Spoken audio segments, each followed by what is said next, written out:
Good evening. Good evening. How are you? How is everybody this evening? How are you this evening? How are you feeling? How are you feeling this evening, folks? Volkswagen.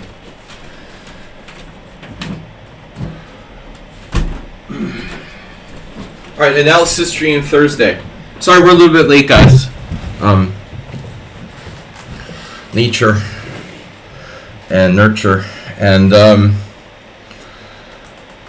was just telling my son about NASA has a lunar lander doing a soft landing on the moon tonight. You can probably watch it live.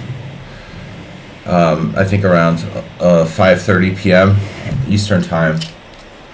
It's interesting. It's the first soft landing on the moon since, well, by the U.S. anyway, since the astronauts.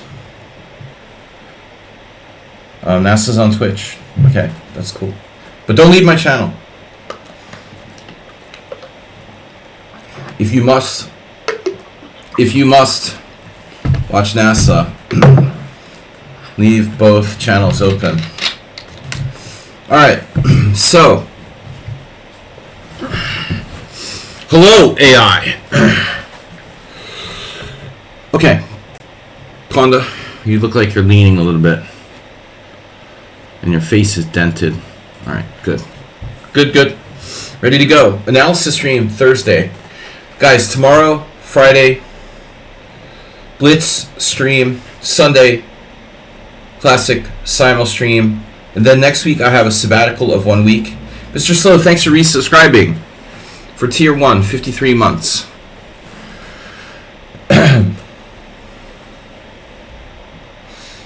53 months, that's 4 years.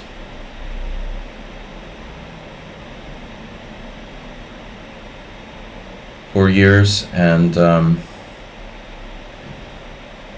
5 months.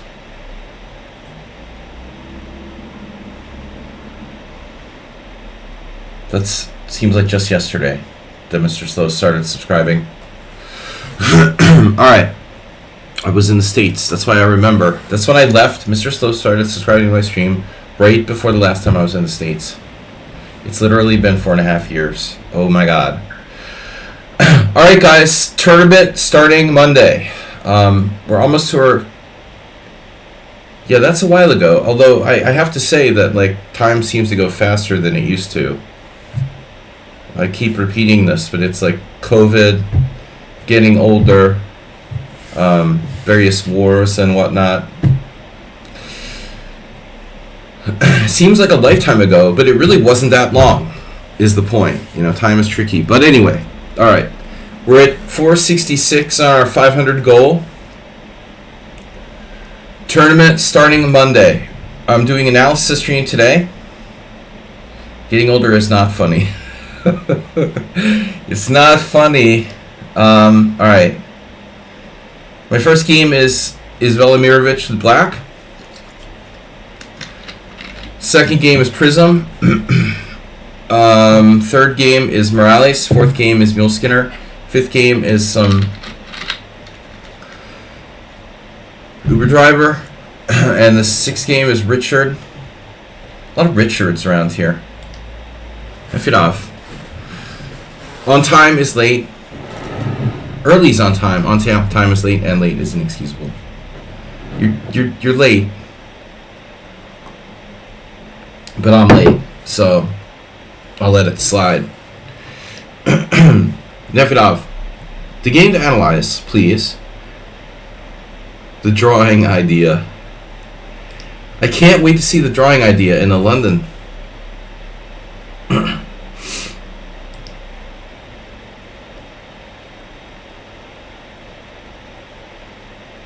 Nicaragua simul.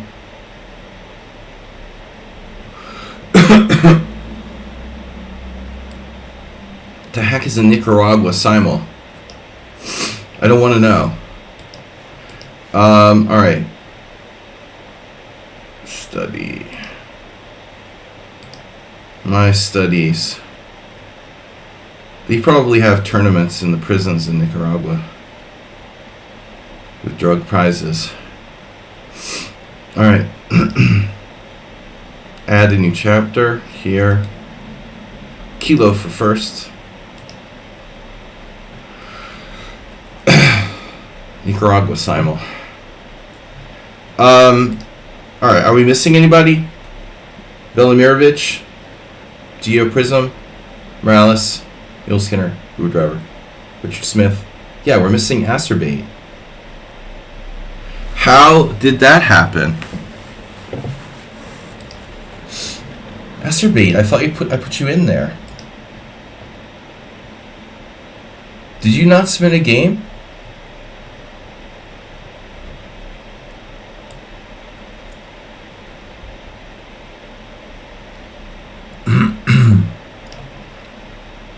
Yeah, I missed this. I don't know. I don't get notifications when people send me messages. It's really weird. I understand if you're chat banned, like Arsenal fan or whatever. Jeez, that's a long analysis. Alright, add a new chapter. Chapter 8, whatever. Paste. Acerbate, sorry, I missed you there. I think you were somewhere around here. One's perspective. Getting older is funny. Yeah, one's perspective changes. Yeah,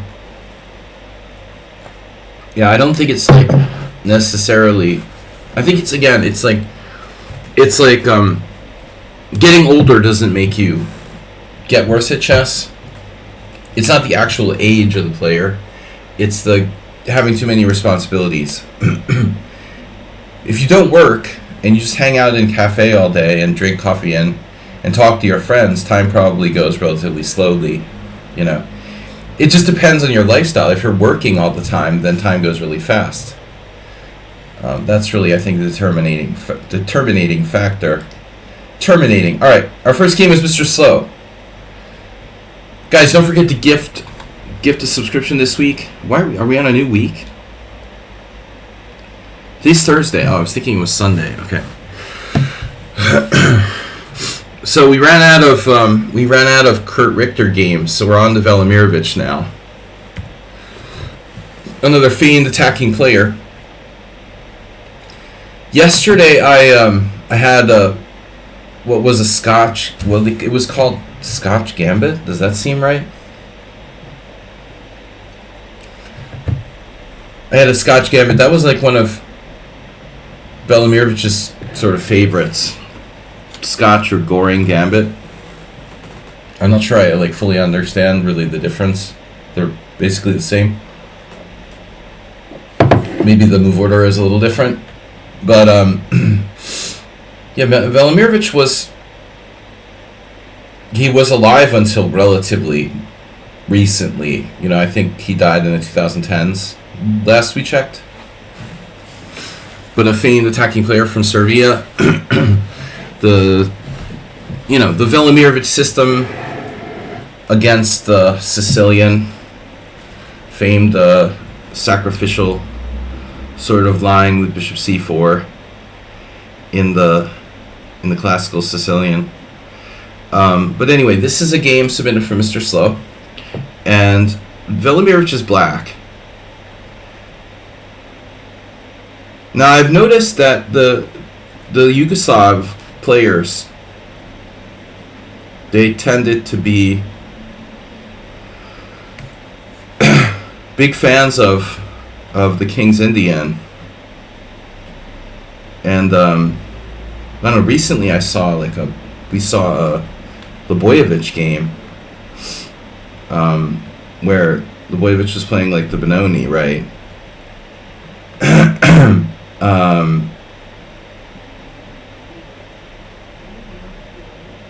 So King's Indian and Benoni are basically relatives. And I think, Tal, Fischer, these are guys, they played both. And it's not a coincidence. If you play the King's Indian, there are certain variations where you're required to play the Benoni. So you can play the Benoni without playing the King's Indian, but you can't really play the King's Indian without playing the Benoni, I think. Anyway, this is a proper Benoni. So d4, knight f6, c4, c5. I mean, to be fair, like, this is a very disruptive, aggressive move. The problem with it is that white gets a relatively serious space advantage after d5. You couldn't play a more dynamic move. I mean, I think, like, the Benoni, literally one of the most aggressive moves you could play. Another thing might be, like, okay, the Dutch, you could say, well, the Dutch is the like most aggressive opening against d4. The most aggressive, like, sound opening. You know, the England Gambit doesn't count. I mean, the Benoni, after knight f6, white commits to c4. We're not playing c5 on move 1. White's committed to c4, we play c5, white plays d5. The Benko's fine and good, but it's not as uncompromising as the Benoni. So after e6, knight c3, e takes d5, c takes d5, black plays d6, and now white plays e4, which is the main line. Acerbate. What don't you do here ever again? Just go down the chapters every analysis stream, one after the other. So I, as a lazy person, don't have to send a message each time. As I see the what? As I see the game.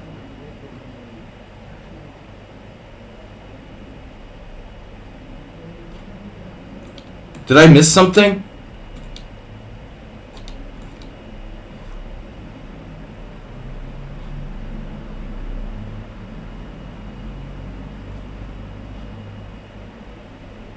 Just go down chapters every analysis stream, one after the other.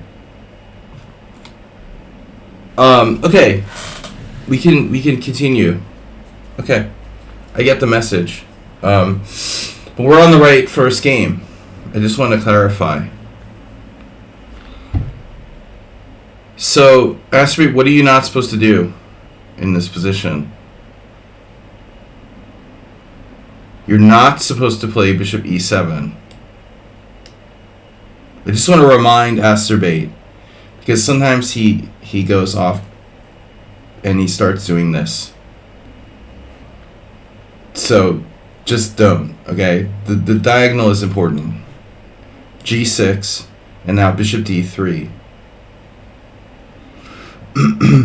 Bishop d3, and this game is from Belgrade 1959. Keep in mind, back in 1959, theory wasn't as well developed on this. You know, today bishop d3 is probably like one of the most common moves,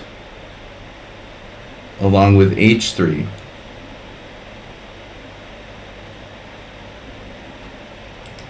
I'm not going to discuss the theory of all the lines of Benoni. Bishop d3, one of the most popular move orders. It also allows for Saruhan's system with knight e2.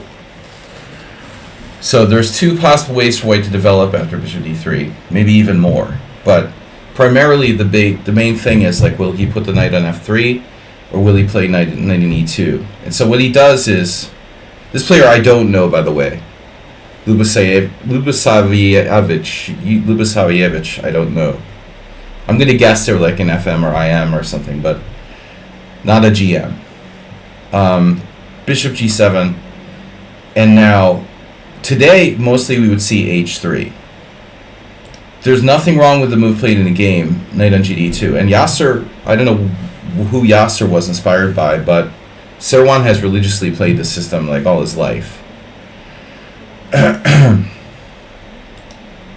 So the advantage of this is that, like, you know, you don't get pinned, kind of like a Grunfeld or whatever.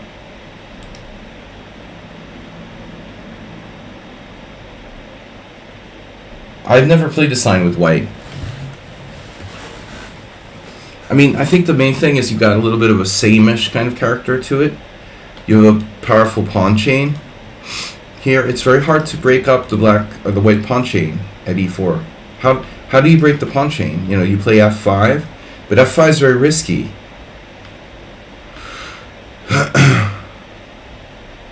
In 1959, okay, well, Velimirovich lived until like 2010 or 2012 or 2014, I don't know.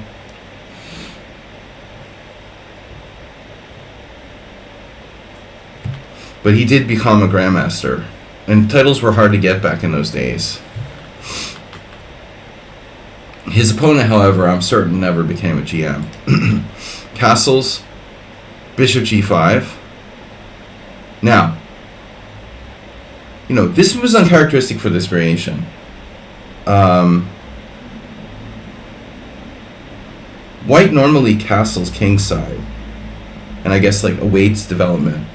Probably the toughest thing about black's position is like, well, what do you do? You know, it's not clear what black should do. As I said, like, how do you attack that pawn chain? You know, white's not going to let you play a6 and b5.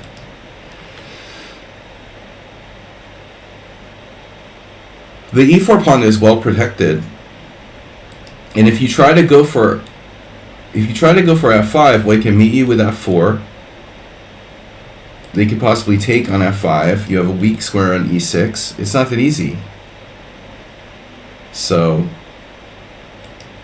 there is a plan here, and I think it's rather passive, but you can see like b6. This would be one thing that some players would go for, under the idea that trading pieces is better for the side with less space, but it's not very dynamic for black. In any case, white doesn't castle. He plays bishop g5. You know, I don't know about this move, because I guess my question is, like, where is that bishop going? You know, after bishop g5, h6, where is it going? You know, I mean, clearly, like, you don't want to put it on, you might not want to put it on e3, because knight g4 can be a very useful move for black. So my assumption would be white doesn't have an easy decision. I mean, after h6, where do you go? At bishop f4? I would think like bishop f4, most likely, or bishop d2. You know, this is a rather strange square. Unbelievable. You know, bishop h4, okay, it's possible. Does black want to play g5? And if he does play g5, does he weaken the king side too much after bishop g3, knight h5? Is the king side too weakened? According to Oleksienko, it's not so bad for black. Alright, so bishop g5 is an unusual move. And interestingly, did I see Yusupov there? Yusupov played bishop g5. Yusupov-Kasparov 1980.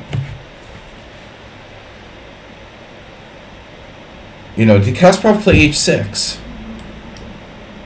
He did not. It's 1980, but Gary was pretty young, obviously, in 80. What was he, 20 years old? He was around 19 years old. I mean, what is Kasparov? Born in 62? 62? 61? He's like 18 or 19 years. I really can't see a reason not to play h6, but I guess the argument would be you can always play it on the next move or something like that. So, but after this is a problem.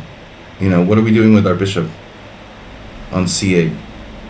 I guess we're going to play knight e5 and it'll be there. You know, whatever. Kasparov did not play knight on bd7 either. Kasparov played what, a6? He played a6. Yusupov played a4. And now Kasparov drew this game, by the way.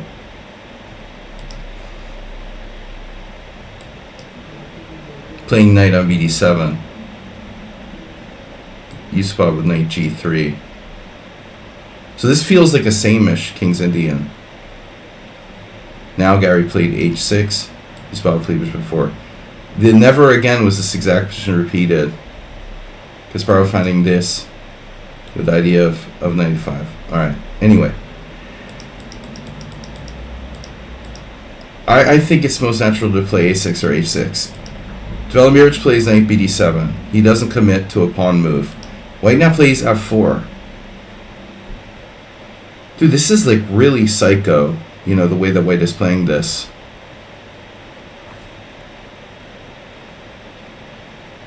It seems like over the top aggressive. I mean, if you want to push for e5, I would normally want the knight on f3. But here maybe he has some ideas of like a sealer sweeper. Really good book. Really good book by Hans Kmock on pawn structure, which got a hard time from a lot of people. I love the book. You know, pawn power in chess. There's really no need for another pawn structure book. I mean, I don't understand. People don't like that book because Kmock like makes up like funny names for stuff, but who cares? You know, he's proving a point. Kmock's book on pawn structures is great. F4 with the idea of e5 takes and f5. You can seal black in and then sweep past with e5 f5. This is what I say is his. You know, but I'm just saying, if you're this guy and you know Velimirovich, I think you're making a mistake. You know what I mean? If your opponent is good in like really sharp positions and tactical in nature, I don't think you should play like this with white. Just saying. Okay, a6, threatening b5. White plays a4, and then h6, and then bishop h4. And now here. So.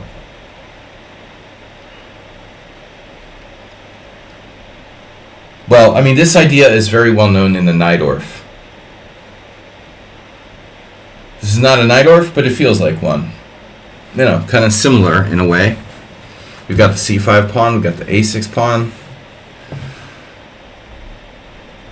The idea is that if white takes, we can use this pin and regain our pawn. How would we do it? Would it be this passive move?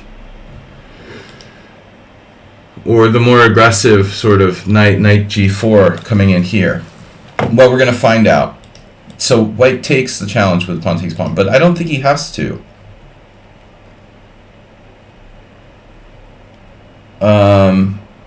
You know, you really seriously, absolutely seriously got to consider playing bishop g3 here.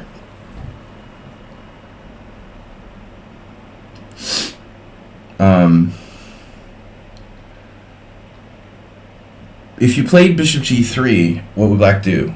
You know, take. I mean, maybe. But I think it's most likely black would look at knight h5.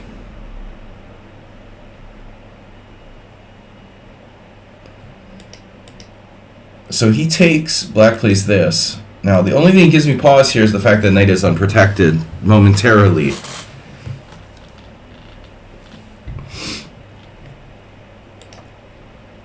But if you try anything fancy with white, let's just say for argument's sake, knight f4, and black has multiple possibilities here. He could just play maybe knight e5, protecting his knight and maintaining the pin and the tactic. Or he can go in. But I'm not sure about this Roach Motel. The knight's problem is, like, I don't know where it's going after that. It gets in there and it doesn't get out. Or maybe queen e2.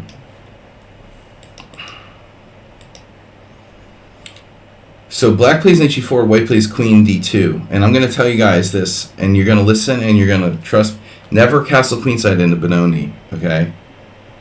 First rule of Benoni Club is, like, you want your opponent to castle queenside. I've never seen a Benoni where castling queenside was good for white. Because the bishop's diagonal is live. Remember, it's not a King's Indian. That's essentially the difference between the King's Indian and the Benoni. In the King's Indian, you have a pawn on e5. Usually, the bishop's diagonal is blocked. In the Benoni, it's on c5. Bishop's diagonal is open. And it contributes to very strong attacking chances on the long diagonal. So this isn't about castling queenside. He's just guarding the e3 square. You might want to think about castling kingside a little earlier. Now the other thing about this move is that he overprotects his g5, so now that's defended. However, black now has this queen overloaded, this, and the threat against g5. So white queen can't defend both g5 and d3. So this is where things are going to get interesting. Okay, h3. Not the most constructive move, but forcing. Okay. Now, what do we expect here? I would probably expect black to take and then move the knight, and then white has, various possibilities, including maybe queen g3. But here, this is kind of interesting. I mean, knight g6, pawn takes pawn. Mule Skinner, subscribe with Prime. 67 months. Don't forget, guys, a little further to go for our fundraiser for next week's sabbatical. Mule Skinner, thank you for subscribing. Alright, so he goes h3 and then takes. So this, I think, is a very combative move by black. Because white was starting to maybe open up the h-file. Black says, I don't care. Open up the h-file. Now bishop g3. So what's the point? If you take on g4, I take on h4. And now we have unopposed our square bishop. And white has pretty weak squares on the dark squares. Okay, so far, nothing special. He takes back on g5, bishop g3. Now, it looks like black has to retreat. And knight h6 is not a great square because the knight is stuck out of play, and knight f6 is not really good. Maybe playable, but we really don't want to allow this. This structure, see, our bishop would end up very bad. So he takes first, and then here.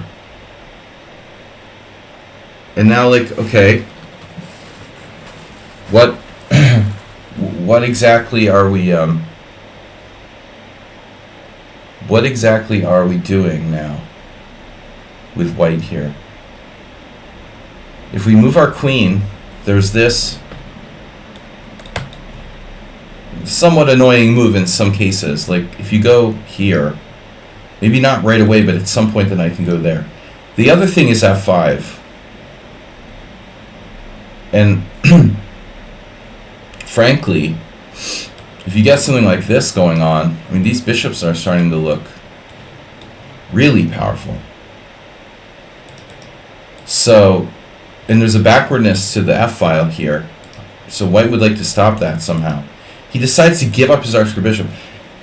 Acerbate, did you get your permission slip? But I think that, Lubomir Savievich here has some validity for this. He's saying, look, I know I shouldn't give up my dark square bishop. It's a strong piece, but my knights will play better against these two bishops than a bishop and knight would. And maybe he's thinking he can stop f5. So that's what he does. I mean, there's a certain logic to this. Bishop takes e5. If black gets in f5, he's totally in command. But if black doesn't get an f5, maybe white can kind of lock it up and play on the white squares.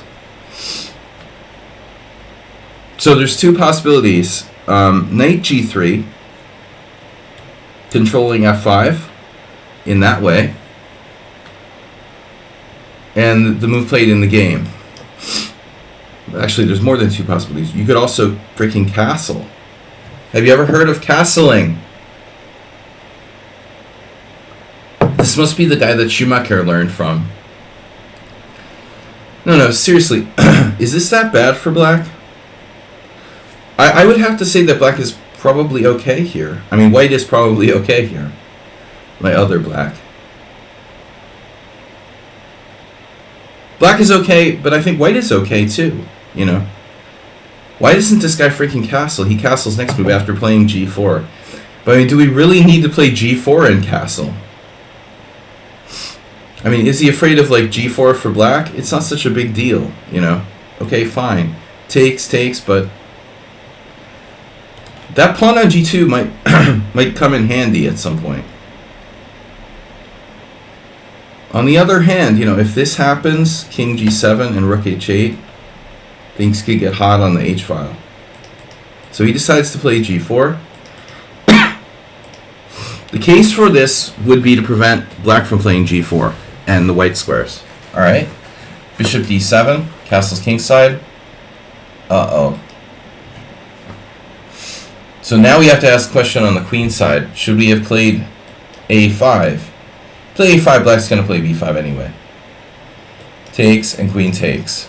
Pressure here, here. So he's got to allow, he allows counterplay on the queen side with b5. If take, rook takes, c4 and check, and we win a piece. So like takes. How about rook takes a8, queen takes a8, knight takes b5. Not so simple.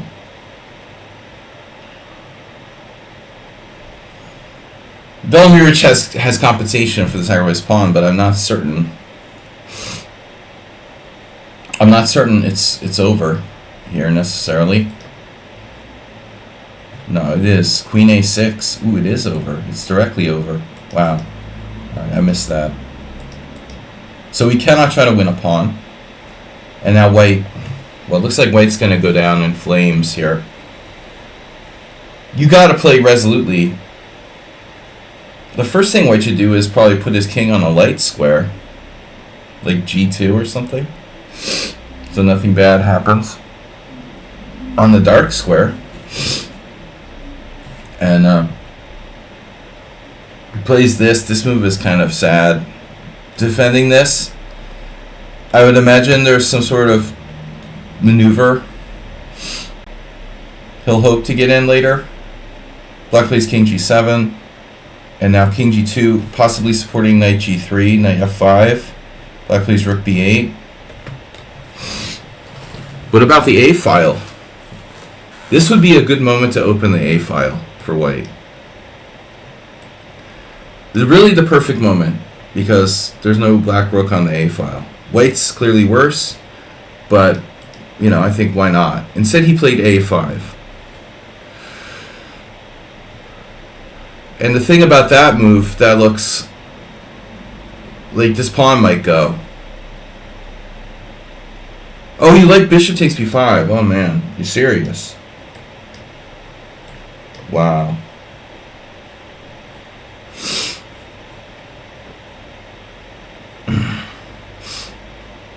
All right, well, it's gone. You know, bishop takes b5, knight takes b5. No contest. You know, I'm taking that.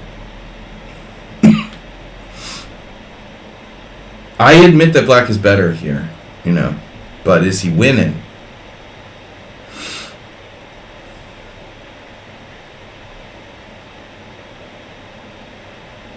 Winning might be a stretch. Let's see what the engine says. So apparently you have to play rook takes with the threat of rook takes b2. Now rook a2. Rook a2 or knight to c3. But I think that white has chances to hang on, you know. I'm just saying, like, if it had been me playing white, maybe I'm a better defender than this guy. But, you know, I know that I'm worse, and I would probably play a takes. The problem with a5 is I think that pawn is, like, first of all, the pawn is, like, likely to fall. I would say it's very likely to fall. And you're also not simplifying at all. And there it goes. Well, that didn't take long. I say we go for a takes b, allowing bishop takes b5. And now knight g3. So this was his idea. White's idea. Keep the lines closed for the black pieces. Sacrifice a pawn. But to be guaranteed to get his knight into, like, active play.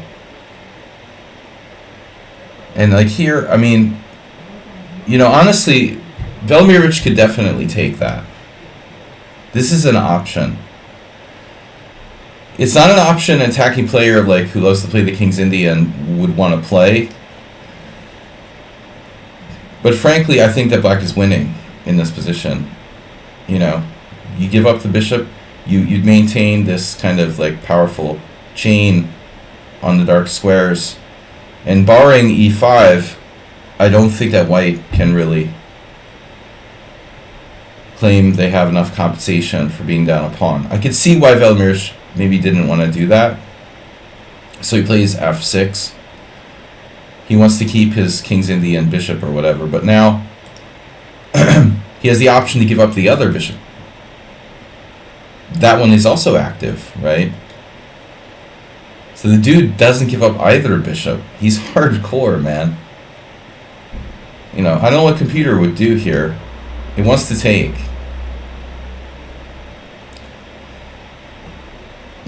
But Velimirovich is like, no man, you can't get my bishops. King f7. I have to say, like, most people would have taken that knight with one bishop or the other. So we get a little bit of insight into this guy's style. He's like an artiste, and you don't get his bishops without paying a high price for them. High price. Knight c3. Yeah. Little trick. But I mean, to be honest, like, white is lost here. You see the artistic side of black now. He refused to give up his bishops and go into side of a practical position. He could have been practically winning, but he refused that, and now he sacks his queen. But I mean, this is pretty obvious. To be fair, this is not a, you know, Powell-like sacrifice. Pretty straightforward. He's getting the queen back immediately. Rook takes b2. And then after queen takes b2, pawn takes b2, he's lost in exchange. But white can't take on a6, or can he? He can. Because of bishop b5, rook a7 check. So we have enough material for the exchange sack. But we have to calculate. This doesn't work. We do have a second pawn. So there are two connectors. If you get them down together. Rook b8. And now rook a7 is possible. This is...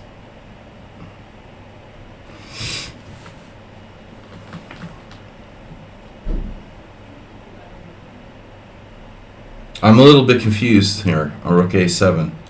Rook a7, king e8, knight g7 check, king d8, knight e6 check, bishop takes e6, pawn takes e6, b1, and we're down a piece. So if rook a7, black has to respond with king e8, then knight g7 check, king d8. But there we could switch plans. So let's just look at this for a second. Rook a7, alternative, try. King e8, knight g6 check, king d8. Now, knight e6 loses, but we can play instead rook b1 in this moment.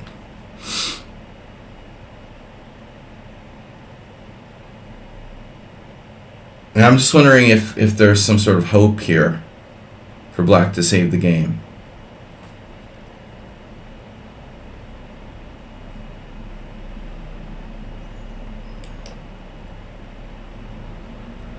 Yeah. And the bishop controls both c3 and b2. So ultimately, there's just nothing you can do. Nothing you can do. It's lost. So instead he played rook b1 right away, and now it must have hurt him to his soul to play this, but he gave up one of his bishops. Bishop takes f5, e takes f5, and c4. And you could get the rook behind, but it doesn't matter because it's supported by the bishop. Well, you can control the c2 square. So even this part had to be calculated. He knew he could play c3, supported by the bishop, and then maybe pick off the d5 pawn. So that's what happens. Check, king g8, rook c7, c3, king f3. And then this isn't enough because of king e4. But I think you could win here. Well, can you win? Like rook b5, king e4, rook b4 check, king, king f3, king e3. And I'm saying like this isn't possible because of rook takes c3. So the point is like we can't win by that, directly winning the d pawn.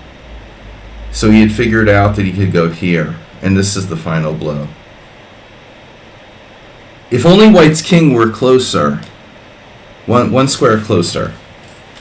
He needs to be one square closer. It would be a much more complicated situation. Black would still be better, and possibly still winning, but it would certainly not be as easy. If the king were one square closer on e2, he could go king d1, rook a1, king c2, and sort of hang on. But here there's no contest. It's just over because rook a1. There's just nothing you can do about rook a1. All right, thanks, Mr. Slow. Nice game. This is a game I got from Sung Prism, our second game. Where's Sung Prism?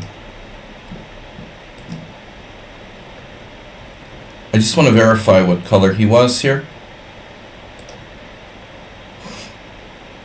Well, he must have been white. All right.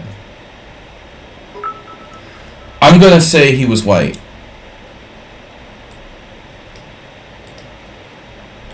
Mr. Slow donated 400 bits. Is that our first bit donation this week? What's up with my stream? How come it's not showing? Oh, there it is. All right. Yeah, our first bit donation this week. Cheer to be number 2. Mr. Slow, thank you. 400 bits. Mr. Mule Skinner has subscribed earlier. 400 bits from Mr. Slow. Guys, please donate. We need $34 more to reach our donation goal for the tournament coming up. I will be streaming tomorrow and Sunday as usual. I'll be off from Monday through Saturday next week with no streams. All right, this is Prism playing white. Yesterday I had a game with Sung Prism where he played the same opening against me, and it's actually kind of in the spirit of Velimirovich as well. 2 weeks ago I played a game with Sung Prism where I was black and I played this. And so I assumed he was, going to play the Scotch. I mean, this is a Scotch. We assume he's going to play the Scotch, right? So I don't really like playing against the Scotch, but whatever. I was like, all right, we'll play the Scotch. And he goes here. So that was kind of a bummer. I'm not that well, studied in these sort of gambits and stuff. But this one I've had a few. This isn't my game, by the way. This is Sung Prism against some guy. This is not me. Now, I want to point something out here. Sung Prism's opponent must have been confused. According to many cognoscenti, after e4, e5, d4, the Goring gambit, queen e7 is, quote-unquote, one of the best lines, or a refutation, if you will. So I think that what we're seeing is like Sung Prism's opponent is A, either just a noob, or B, he's a guy who's confused and he thinks he's playing against the Goring gambit. Let's see how this works in the given position. I played d5. I guess theoretically this isn't really testing, and d takes c is probably. I admit I like playing this Goring gambit myself with white for fun. See, Lebojevic. Wonder where he got that from. I don't know too much about Serbian players. I could ask some friends, but for all I know, Lebojevic and Velimirovic were very well connected. I don't know, but not my sphere of expertise. You could ask Bobby Fischer. Oh no, he's dead. All right, Queen E7. So this is like not a move apparently in this particular position. Now it was played by a couple of people, notably Pankratov. So Pankratov is like a Russian grandmaster. He was quite high rated even back in 2013. Interesting thing about the Pankratov guy, from what I've seen, is A, okay, he's very active. B, he tends to play offbeat stuff, much more so than other players rated around 2600. So it's interesting that he played this and lost with black, although you never know. Could be like some kind of, dubious tournament or something, who knows. That's not the real Malikov, by the way. So Queen E7, Bishop D3 by Sun Prism. So it's possible to play C takes D4. But you're playing it like in the same way that way would play the normal Goring Gambit line. Now, what can one say about this position? Black's queen is misplaced.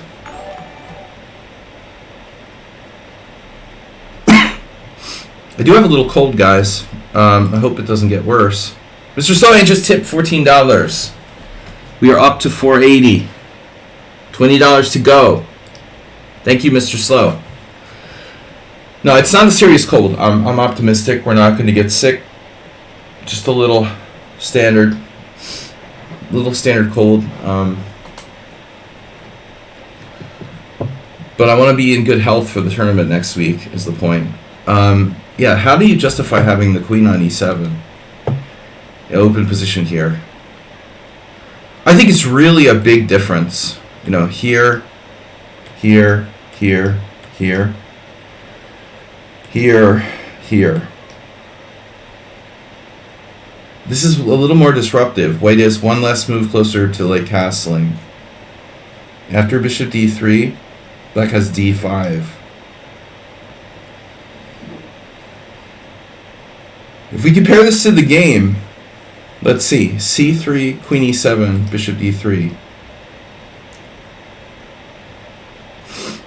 This is a big difference. It's a big freaking difference because if you play d5 now, white can castle.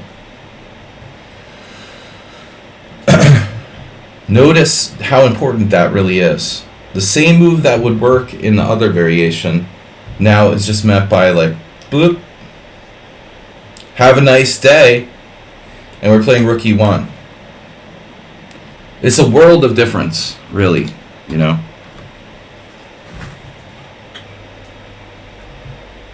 So, you can't justify the queen being on e7 here. And now he takes, and this is a disaster for black. You either A, take the pawn on c3, or play some sort of d5 declined. Queen e7 doesn't work, and now it gets even worse. Although I don't know what to suggest for black here at this point. Anybody have any suggestions? d5, castles, pawn takes e4. You can play bishop takes e4. You can play rook e1. I don't know, which one is better. Probably bishop takes e4. And if queen takes e4, you win the queen. But black's position is highly dubious. Queen's misplaced. And now you've got this very... Speaking of, lunar landing, I mean, at 5:30 Eastern Time, NASA and a private Houston company are landing, a soft landing on the moon's surface. That's kind of reminds me of a lunar landing this night on D5, man. I mean, that's a really big crater Black's got on d5.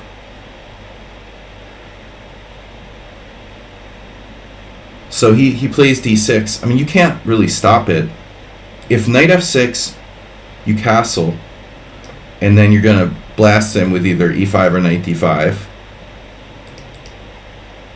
So I don't think this is a mistake to play d6. He has to live with this, basically.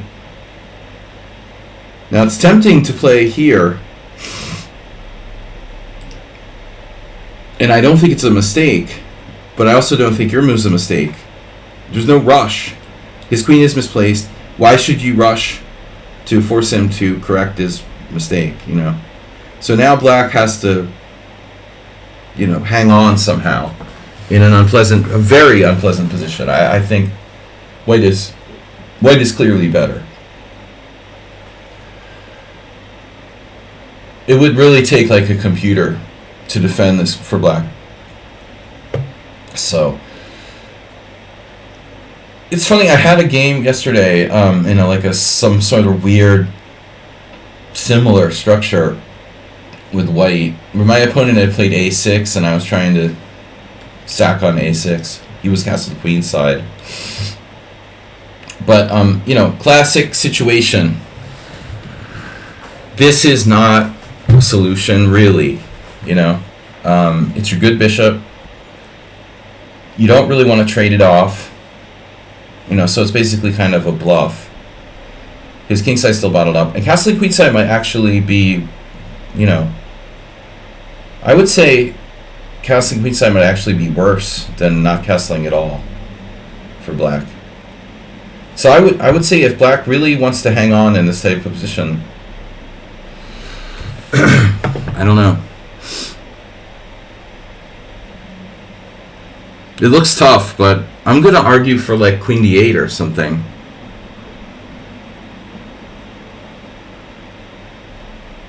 I say try to hunker down. I mean, I'm not going to try to castle queenside. I think it's even worse. Probably the king is like less safe over there. You have the c file. Really, most of your pieces, black's pieces, are over on the king's side. There's not a lot that can really protect him over there. I think that the truth is that he's not safer on the queen side than he is in the center. And now white played queen b3, which, you know, you might even scare him out of castling, but you didn't like the pin. Yeah, I mean, I guess queen b3 is a little...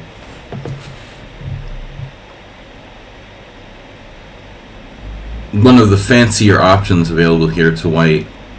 Though I think you probably have a lot of good moves, including queen b3.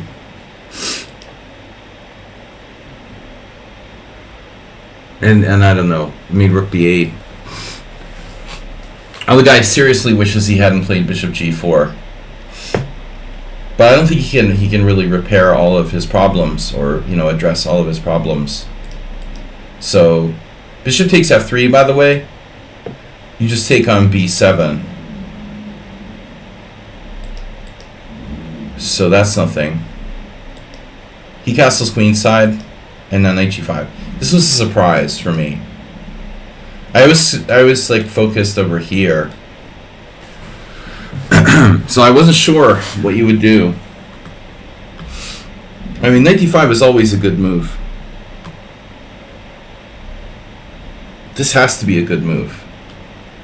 The question is, like, how do you follow up?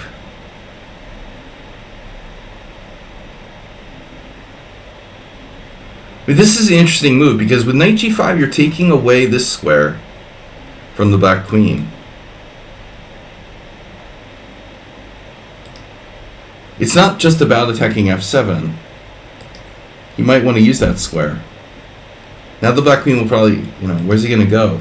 Let's say knight h6. He plays knight h6, exactly. And now knight d5. You've taken away e6. He has e5. Then he gets trapped or something, right? That's probably what happened, yeah. So, knight f7, yeah, was a threat. He defended it with knight h6. And now Yeah, what do you want black to play? I mean, this is probably a mistake. You know, he just didn't calculate that you would have 4 bishop e3 or something.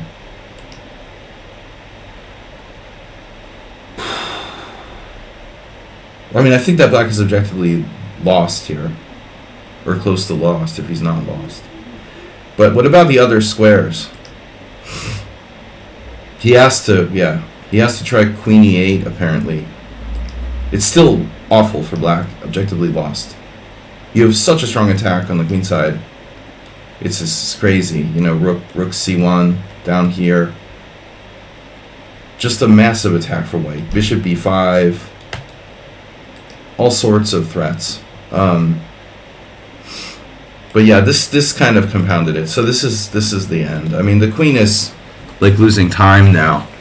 So after f4, he realized his mistake, and he can't go here because bishop e3 traps his queen. So he has to go back. No, that was good. At least he saw. And now bishop e3, and again, you have a really strong attack here. Both bishops bearing down on the queen side, the knight on d5, the c file. And black is like, I wish I hadn't castled queen side. I agree. Plays f6. And now the question is, you know, do you even need to worry about that? I'm just thinking, can we just ignore it? You know, like rook c1.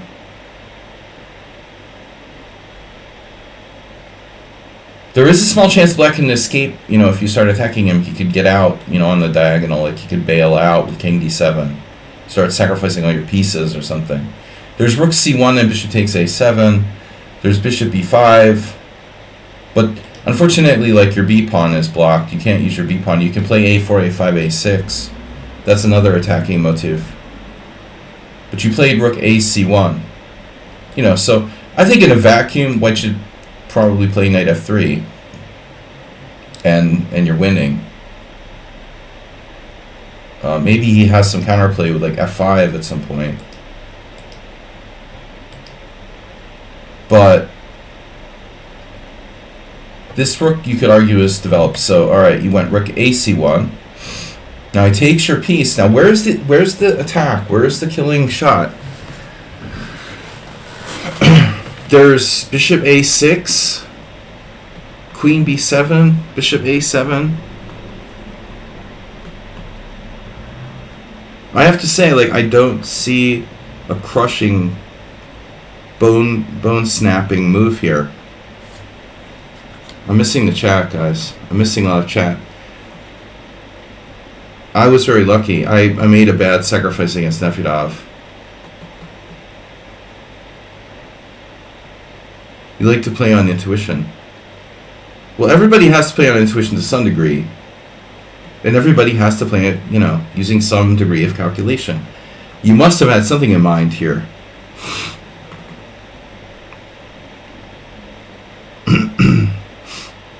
So rook takes c6. It's all fine and good till somebody loses an eye. But the problem with rook takes c6 is pawn takes c6.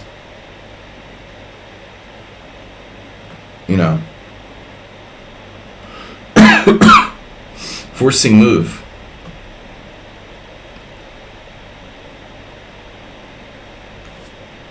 The real question, and you know, of course I see that his queen is trapped after queen takes bishop b5. It's very elegant.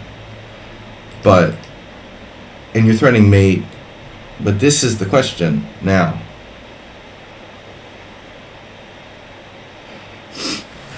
We have a check on a6, we have capture on a7, we have sacrifice on c7.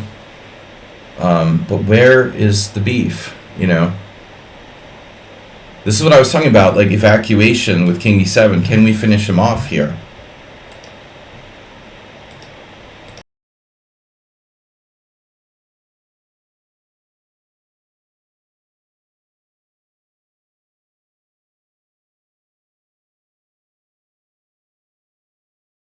Sorry guys, I don't want to offend anyone. My cold. But okay, rook c1. You could play this. And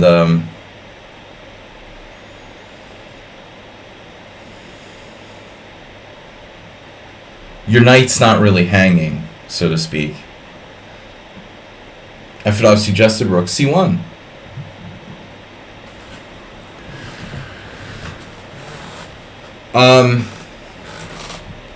And the path to liberation is strewn with bodies.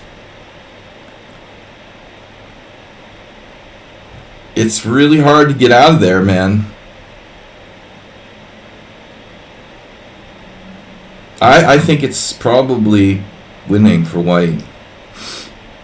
How do you guys feel about this? Maybe c5. I doubt that works. Check. King d7. Check. Check. And now there's got to be something here. My goodness. But is there? Oh yeah. Check. Here. Check. And then here. Jeez, he's getting away. It's like a draw. Oh my god, it's a draw? I'm not even sure if we have a draw. Yeah, this is the danger. We might like sacrifice everything and then it fails. See what the engine says. Wow. It is winning. Rook c1 is the move. But after this, oh, it was the game. Okay, wow. I thought he took with the queen. You know, I just assumed your opponent would take with the queen, get the queen trapped. That was game over. He didn't. He took with the pawn. Okay, Arsenal is here. Queen a4, yeah. That's another move. I like rook c1 though. Fundamentally developing our last piece. So he did take. Okay, and then you checked, which is a surprise to me. But actually, I'm only seeing now some idea of queen b7. So you let him evacuate, and then you're down on b7. Maybe that's not enough. Looks pretty good though. You're gonna win his queen, right? There could be like some kind of crazy line. Queen here, rook b8, queen takes c7, check, king e6. This is like a nightmare scenario. f5 check. Oh my god. Can you imagine this? Some sort of nightmare scenario where white isn't winning or something. I'm sure that white is winning here, but I'm just saying, probably queen a7. Just saying there's a theoretical possibility of some kind of nightmare scenario. So you played knight takes c7. This is actually cute. But I don't know if it's accurate. It doesn't seem right to me, you know.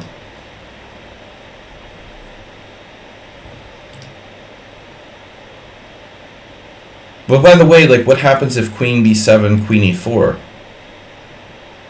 How are we, like, finishing black off here? After, say, queen takes check, king e6, or where do we go? e6 or e8? e6? It's hard to believe that black is okay here.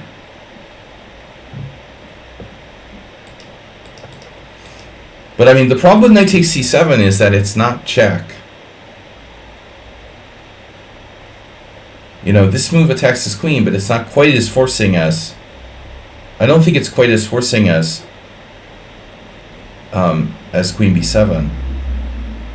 You know, actually though, maybe he did have other defenses there. Like if you go here, he could theoretically play rook c8, right? To be fair.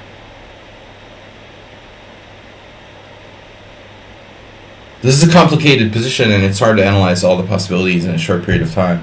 But we might miss something here and there, you know? Maybe queen b7 isn't all that forcing as it seems. My intuition though, dude, seriously, was to not let him, you know, get out. I feel like you shouldn't encourage him to run away to d7, but kill him in his bed, you know?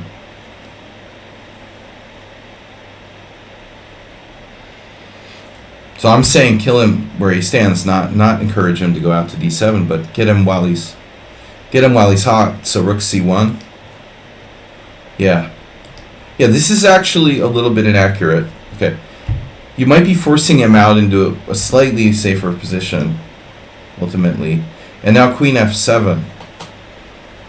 You've got bishop c4. But what about... I mean, what about the obvious? Queen takes e4. See, this is where I'm getting a little bit concerned. Like, we can't play bishop d3.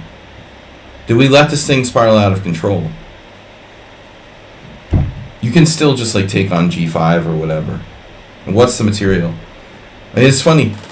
Black is only, after all that, black is only like up the exchange. No, he's up a rook. Well, he's up a rook. If you get the knight, he's up the exchange, basically. So, you know, it may be that this is still good enough. Let's see. Not quite. No, the engine thinks that black is better here. Wow. So you let him off the hook. But he played queen f7. Yeah, I think this is a mistake. He has to take on e4, and he has hope. And then here, this is a move that helps you. You don't lose your e4, and you're threatening to... Well, I mean, it does look like you're threatening to invade here. With queen b7, and you're cutting him off. You know, he's cut off from running away. He now only has e7 to run to. So now black played d5, which is like... Well, I mean, I don't think he's okay now. You know, he probably has to try like queen g6 or... What about queen f6? Well, he's getting hit by Ponte's pawn. So let's say this is his only move. You could put the queen on h5, but I mean, come on. You know, black's dead. So queen g6 and then like f5. And I may not be perfect, but I think that white is totally winning. I mean, this may not be perfect. So this move, though, and then everything disintegrates. There's no way that d5 is okay. I mean, that's all I'm saying. Rook b8 as well kills my dreams. So knight c7 was a blunder. Yeah, it was a mistake. It was a mistake. Queen b7 was possible.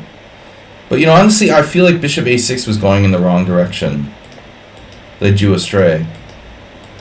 But now this is crazy. Like, he can't play d5 here. It's like everything explodes. It's like a missile is exploding in the middle of the board and the black's king is just there. You know, there's no way that's okay. There, you don't need to really calculate that much. This is totally dead. This is totally dead. d5 is insane. I mean, okay. At least he came to senses, you know, it doesn't matter. Yeah. Alright, mate. And it's mate! I guess he should have taken that pawn. In retrospect, he would have been...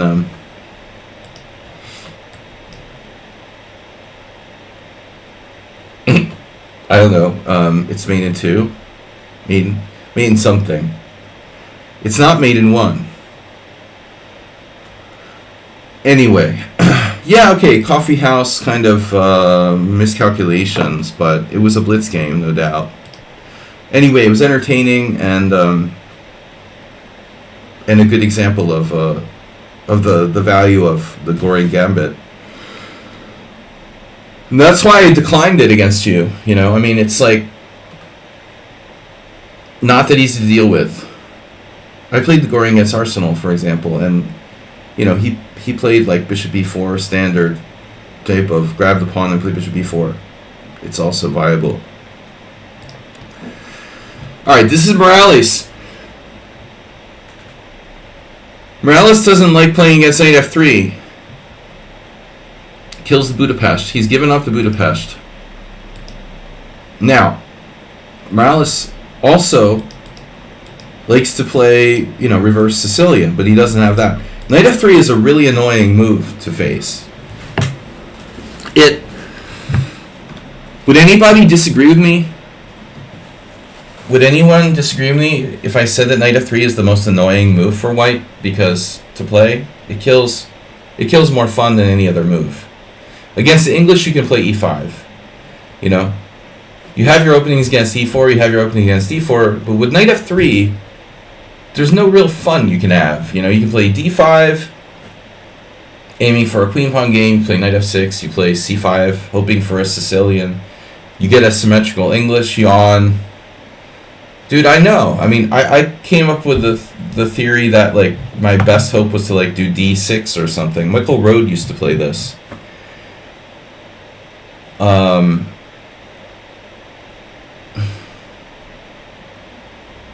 I think last year, in the last round of the World Senior, you know, Heinrich Danielson played this against me.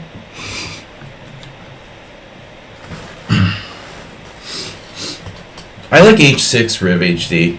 Yeah. Once I play g5 against... No, if you have to be weird, like... Hikaru has played h6. I beat Schieberspieler with this.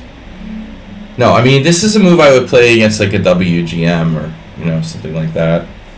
If I had to psychologically undermine someone. There's something to be said for playing, you know, mind games with people. And not all people, you know, certain people. Not all men, not all women. I've had a number of opponents who are maybe psychologically vulnerable.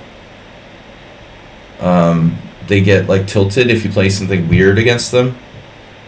And so I think against those players, h6 is extra good. You probably need to review a little bit of Grob theory.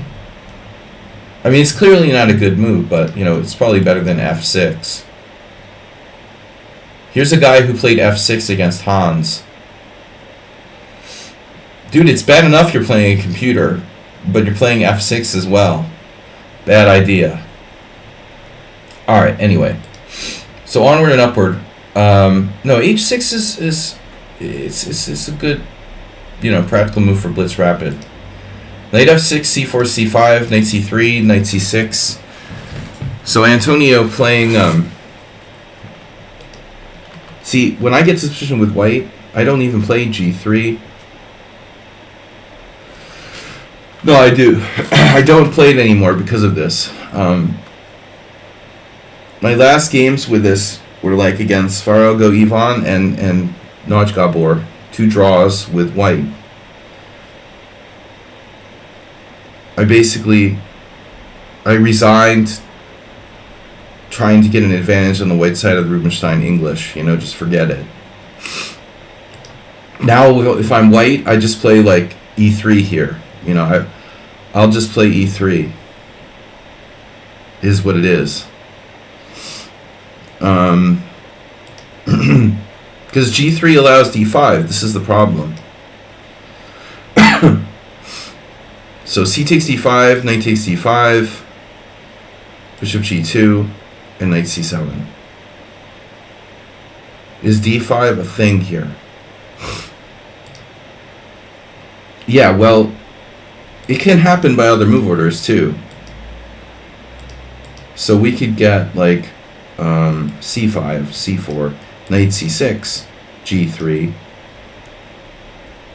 knight f6. Actually, let's take the knight on c6 back. Yeah, we could play knight f6, g3, d5, c takes d, knight takes d5. This move order is valid as well. But I basically quit playing this line with white because it's like hopeless. Look at the score now.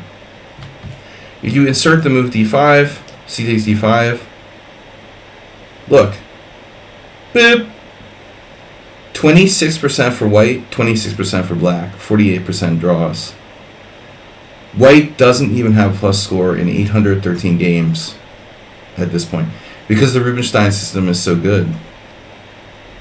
After knight c5, you know, Korchnoi experimented with some weird move orders.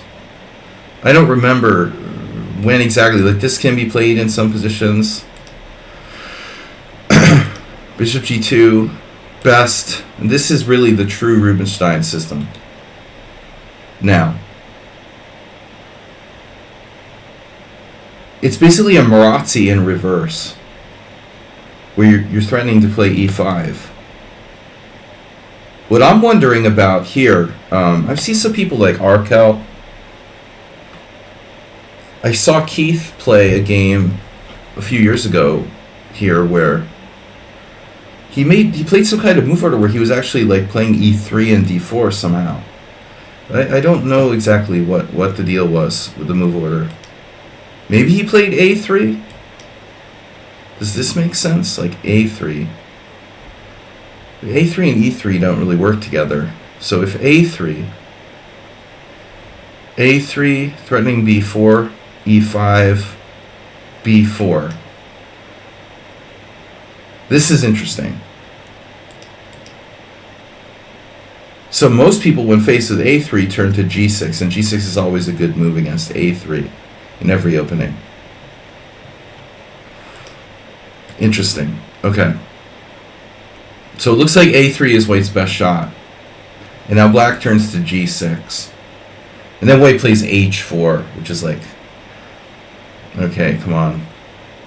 Let's see what the engine says. White is a little better. Wow, it even has a novelty here. Knight e4. Nah. Was that knight a4 and I need glasses? Let's go depth. Come on, stockfish. Let's go a little bit deeper. Sorry guys, I'm shuffling the papers. H4 is the engine's move. Caruana Karyakin. Kara something. Karukari. The Karukari. Sounds Japanese. Karukari. If 94 novelty. No. Yeah, I don't know. The computer got excited over nothing there. C4. Well, I bet 94 is the kind of move that might confuse some people. It might have some traps, but it doesn't look right. There is D3 alternatively. Now bishop G7. When you fianchetto, your C4 pawn is always weak. This line has a good score for white as well, you might notice. So, alright. Going back, it looks like white, in this particular move order, can try some A3. And if he really uses the right finesse, he might be able to get something. But castles is robotic. And now E5. And now white definitely has a good game. Still A3. Yeah, I need to like study this if I would even consider playing it with white, because it's very easy for white to fall into worst position. The fact is you're just simply like giving black a space advantage.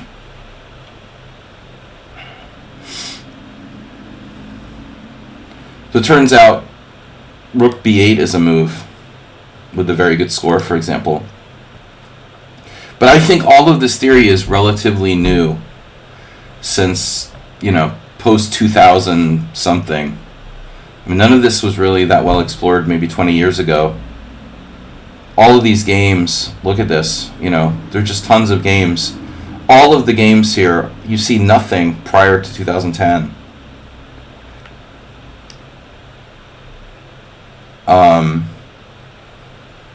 The traditional way of playing is what Morales' opponent does, but this is what I used to do, and I would get nothing every single time. So this is, here we go. What do you do? Maybe knight d2. Bishop e7, knight d2, and now theoretically white might be threatening to play bishop takes c6. There's a very famous game that Kasparov lost against Jeroen Piquet. Gary sacked, what did he do? He sacked a pawn. He allowed bishop takes c6 or something. Piquet beat him. This is an old game, obviously, before Piquet quit chess, but you're not supposed to do that. Let's see. Castles, bishop takes c6. Grishuk, Van Welly, Banus, Jinjiashvili. Nothing major here.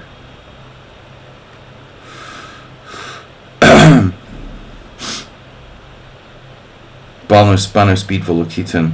But I don't see why black would allow this. I see no reason to allow that. So, alright.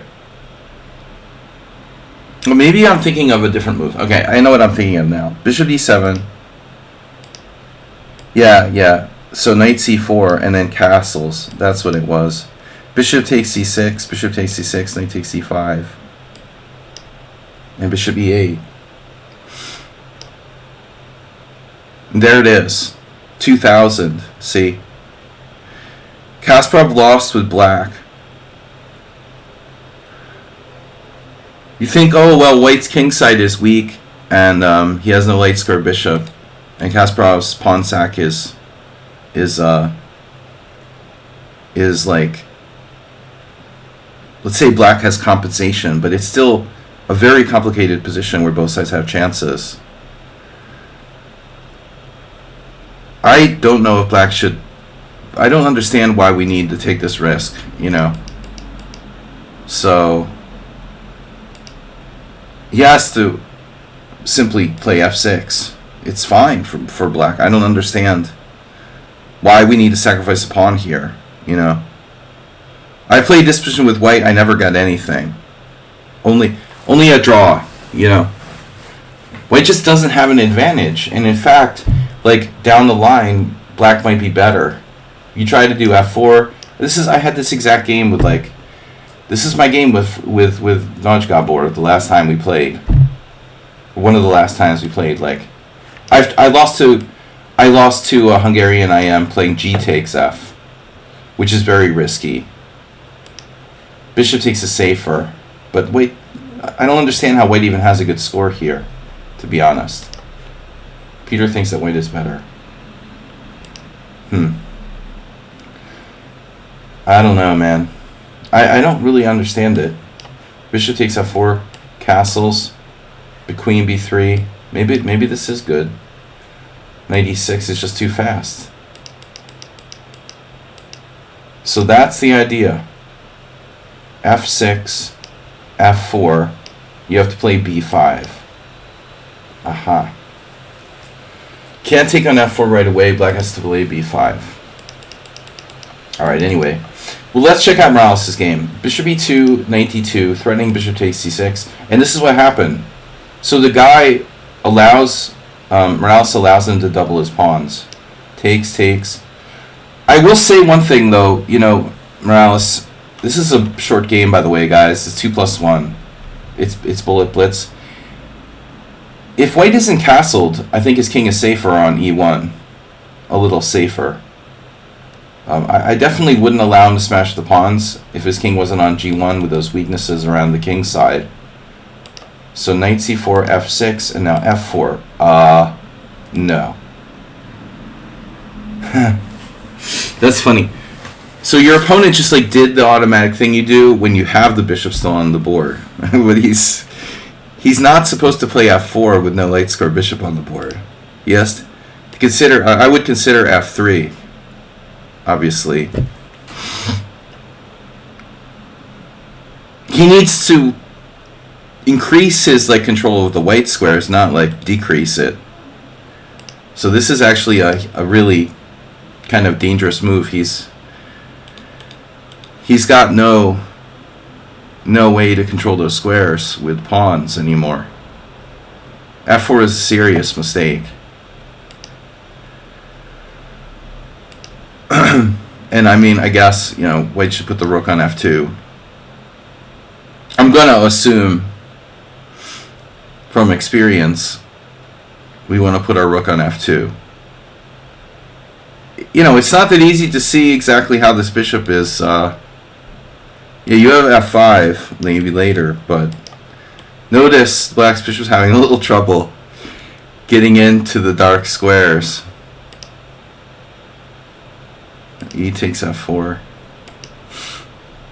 Yeah, at least he didn't play like G takes f here. Probably doesn't matter.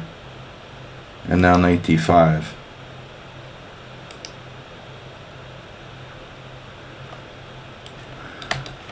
Almost have queen d4. If only we could find a way to play queen d4. And now f5. Now your bishop lives.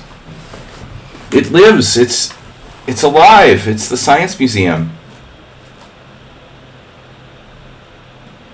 That's important. You have a bishop. Formerly known as a pawn. Yeah, White just has no idea what he's doing. Yeah, I mean, this is whoa, hello. So I would think you would just go here. I mean, maybe White has some ideas. This one is not very good. Queen h5 not recommended. Unless you want to lose quickly.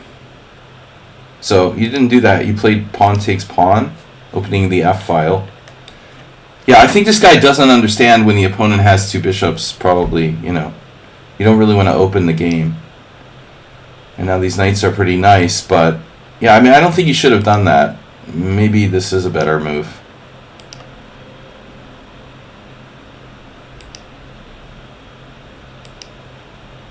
The d4 square is very weak, but how to exploit it? Yeah, bishop f6. Subtle. Subtle.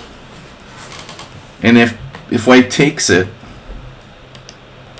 if White takes this, we take with the queen, presumably, threatening mate, and queen d4. You know, now there are problems. Like, how do you stop this invasion? Queen e2, rook e8, you know, queen e8, queen f2. So, yeah, pretty hard to defend. I mean, I guess he has no way. There's just no way. No way to defend the king side. So he plays this. And that's also pretty scary. Check. And now I expected king h1. So, important question now. How do you finish him off after king h1?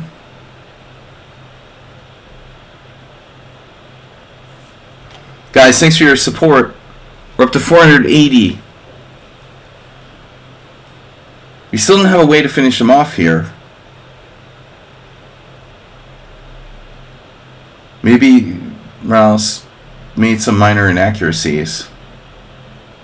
Okay, maybe we're just still winning, but it's going to take a while. It's not that simple. The white square bishop unopposed is extremely strong, obviously. But I'm not sure it like wins directly by force. Now, maybe White can defend, but this move is really bad. Now we're in a terrible pin. This is like crushing. So here I imagine you probably have some kind of lever like c4. Now I'd be surprised if something like this doesn't work. You also have access to the d5 square.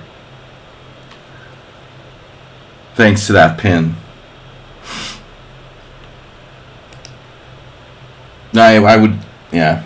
Maybe the guy should consider b3. So he plays this. Never play queen a5.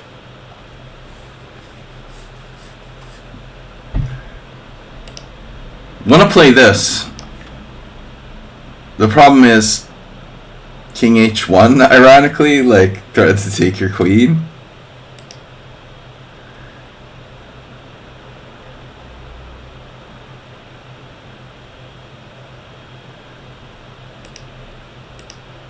But I still think this lever has some potential, you know. I mean, black must be winning. I'm just not seeing a forced win because I'm tactically blind.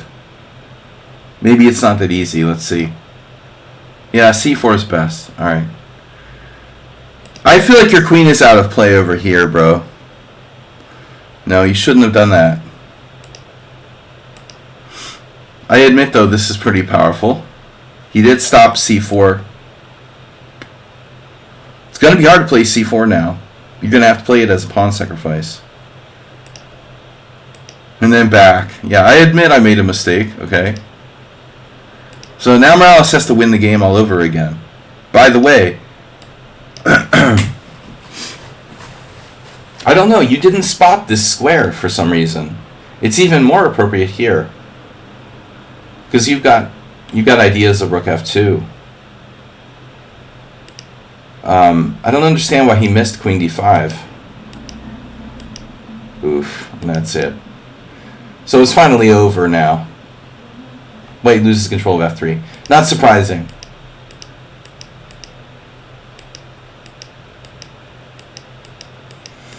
Yeah. Alright. Yeah, I mean, White really has to know what he's doing to play the white side of that English. English isn't as solid as it seems. It's something that I really came to the conclusion of really not that long ago. The English is kind of risky because you're playing a Sicilian. You know, I mean, it's not a solid opening necessarily. Alright, so if White plays that Rubinstein English, he has to be familiar with some subtleties, like not necessarily developing routinely, but playing an early a3. There might be some promise there. This is not Antonio. This is a random guy named Antonio, and his opponent is Muleskinner. So we're seeing Muleskinner against another Antonio. At first I thought, oh, it's Muleskinner against Morales. No. This is just a guy who happens to be named Antonio. Alright. e4, e6. I don't understand how you have so many people who play the French. Is the French defense like the official opening of Andalusia or something? Like that region of Spain? Are you... because you're close to France, or... You're actually not close to France. You're far away from France. I don't understand why... How do you have so many games that are the French defense? It's so bizarre. Anyway, not my job to ask why. Just thanks for not playing the London system. Thanks for not submitting a London system, everybody. Alright, so 92. Yeah, I think if I had to play against the French tomorrow, I would definitely play the Tarrasch. It's very solid, yet gives you chances to play for an edge. Yeah, and it's terrible. The Rubinstein, I hate to call it, poor Rubinstein just doesn't deserve having his name associated with this move. It's such a fundamental capitulation. You know, the first thing is, okay, I'm going to go off on a little bit of a tangent here, but if you want to play an open position, then why the fuck are you playing the French defense? Just saying, you know. That's the first thing. Excuse my French. Second thing, you're capitulating your center on move 3, you know. I mean, objectively, this is a bad move. I can't hammer this move enough. The Rubinstein variation, it sucks. You know, there's just no real good reason to play this. It completely goes against the entire point of the opening, which is like to build up a center at d5. Anyway. I think, like, seriously, the Scandinavian is better than the Rubinstein French. Knight takes e4. They have some similarities, obviously, because you don't have a center. But anyway, the Fort Knox is worse. It seems like this is worse. So this is Black's best move.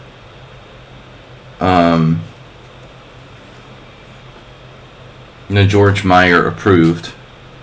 Knight f3. And again, the main line. This is Black's best way to play it. The only way to play it, really.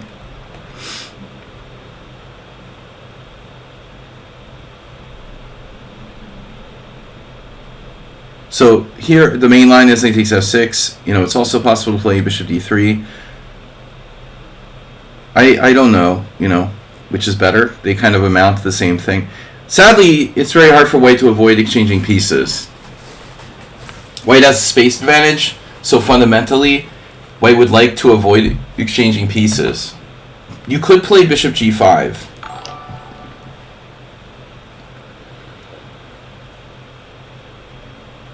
if you play bishop g5, first of all, black can play bishop e7. Then black can also play h6. You know, I don't know which is better. So you essentially have three choices for white here. Well, I mean, after bishop g5, you're not... Well, anyway, Arsenal, it's hard to avoid at least one exchange of pieces. I mean, hopefully we're not going to trade two. Knight takes f6, knight takes f6. That's Kosic's big saying, you know. You trade two pieces and she doesn't have any attack. Trade one piece, you still have an attack. Trade two pieces, you don't have too much attacking chances. So there's a world of difference. I guess that's the point of 2,500 plus grandmasters. Kosic taught me this. Like, there really is a huge difference between one piece and two piece being exchanged. I had never really thought about it that way, but he's pretty right, you know. Of course, there's still chances to attack even after there's two pieces exchanged, but really we're going down a kind of it's very dramatic drop off as the more pieces you exchange, less attacking potential you have. Exponential. All right, bishop d3, h6. Wow. Yeah, now let me remember where I am here. I remember Alexander Ivanov used to play this with white. And I played bishop g5. I played bishop g5 against the aforementioned Kosic. We had a draw. Bishop g5, h6, and then white has several different moves. This is one of those examples where, like, you trade two pieces and you still might have some attacking chances, but it's pushing it, you know. So bishop d3, main line. Now black plays h6, and this is very interesting. Because look at the opening explorer. The main line, c5. This is very well known. Bishop e7, kind of a passive move. But check this out. h6. Wow. Black has played this in only 4 games and never lost.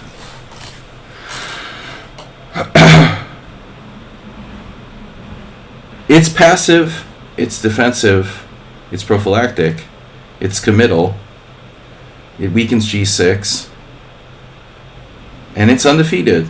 Alright.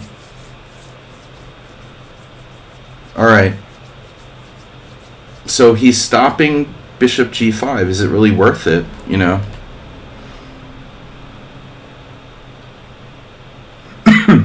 Standard attacking plan for white would be like queen e2.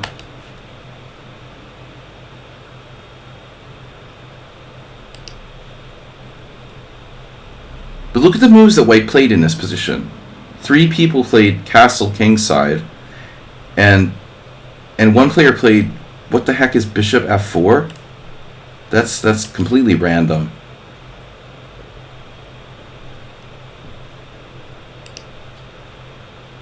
If I'm going to put my bishop anywhere, I would probably put it on e3, or at least it's serving some sort of function of like discouraging c5. Bishop e3 might be a transposition, actually. I see no real point in bishop f4, although it may not be terrible. But I think castling kingside is kind of a mistake. Why commit to castling kingside yet when you can keep your options open?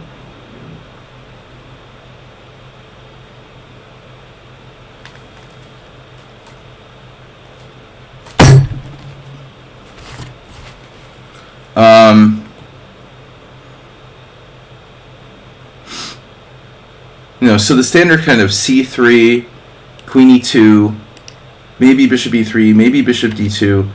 But the one move I definitely don't really love is castles. It's very routine. And I think like we can attack black with g4. No, I'm thinking about this game that Gligorich played that I saw years ago.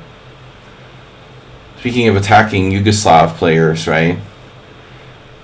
Gligoric played g4 as a pawn sacrifice. But in order for that to work, I think white needs more development, So we start with queen e2. Let's see what the computer says.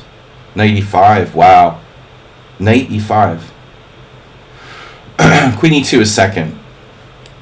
Yeah, I wouldn't have thought to do this, but it's a trick based on the weakness of f7. If black hadn't played h6, this probably wouldn't be as good. I have seen it though. I mean, it's one of the main ideas after c3 in the other line.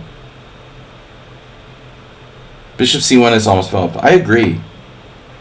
I don't have a problem with the bishop c1. I just have a problem with, like, I want to castle queenside and ram the g-pawn and, like, checkmate black here. But knight e5 is interesting. Nobody found this, obviously. Not possible. It's kind of counterintuitive. I wouldn't play knight e5. I would go here. So I think white's play is a little on the routine side. Now you don't have a kingside attack. Really. What do you have? Like a queenside majority in the endgame. So Juan Roll managed to win a game here against 2100, who played bishop d6. Which, I'm not even sure I understand. One of the advantages of bishop, let's say h6, is that you can put your bishop on d6, but so what? What does it do? You're going to, like, do a Greek gift sacrifice against white? I mean, black needs to play c5 and get his bishop in the game.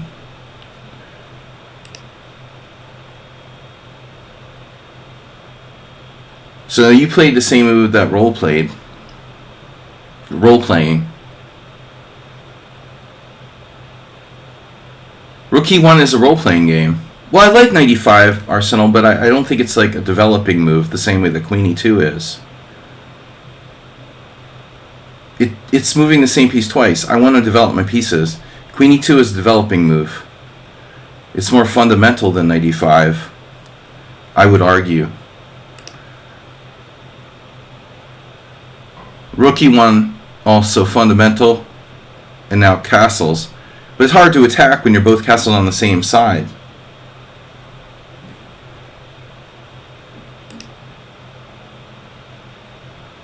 Now this guy needs to play c5 at some point. He doesn't seem to understand the point of this, like, structure.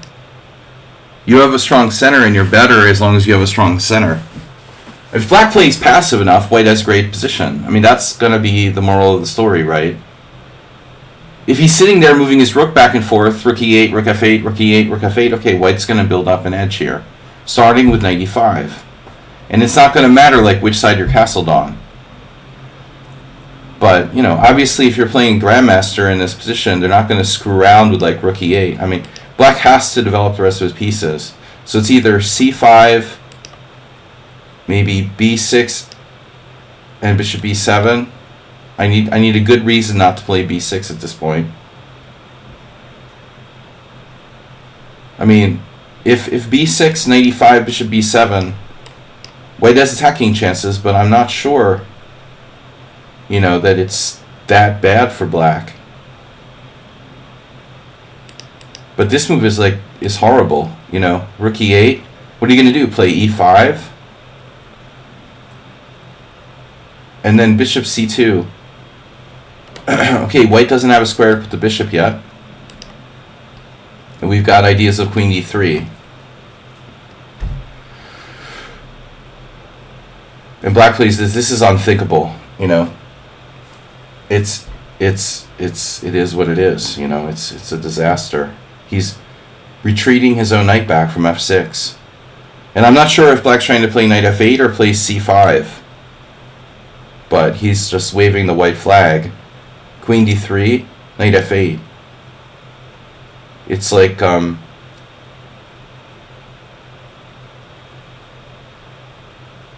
how to express black's play. It's like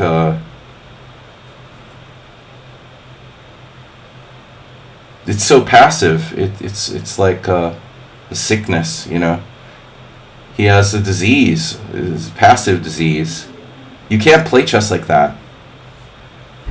It's just really passive. Knight e5, and now c5 finally. But white probably has winning position at this point, according to like Stockfish. I would bet like white is plus 2.5. Damn. Come on, get down. Wow, it's growing. It was 2.5 at one moment, but it's up to 3.6 now. If I had just stopped it in time, I could have stopped it.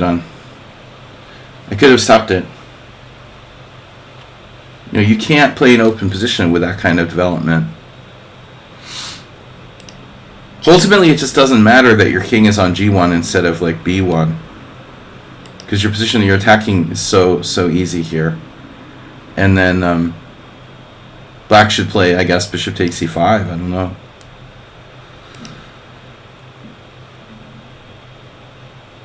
I don't think queen f6 is a long-term fix. f5 is a disaster. So I say either f6, or most likely I would just take the knight and take my chances. I think take on e5 and pray, you know, to whatever god you believe in. But f5 really makes it worse. Now you have just a great sort of Nimzovich-ian position. Now if c takes d4, rook d1, that's a nice point. Black is really, and you're still massively better here if you just recapture.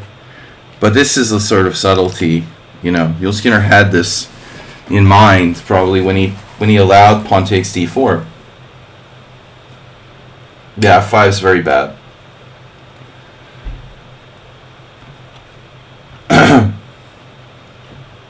Asterbate would take on f5 with conviction. Now, this looks like a queen pawn game. Black needs to trade something, but what? The guy can't trade pieces. Yeah, I mean this is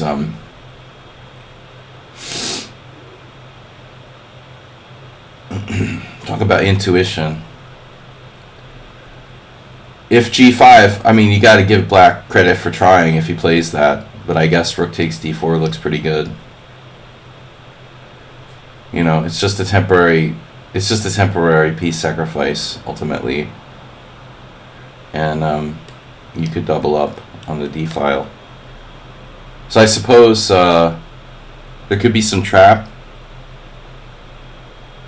but you have tons of moves. I mean, knight c4, rook d1. Just for example, oh, g5 without c takes d. Yeah, I mean, well, I mean, you could play anything you want here. You know, bishop d2. You have to be careful, but I think the damage is done. Not to say that it couldn't, you know, black couldn't get something. But you don't necessarily need like a devastating tactical sacrifice or something. I think there are a lot of possibilities. I mean, just even like this is probably fine. The weakening around his king is so serious that, you know, it's a matter of time till something happens.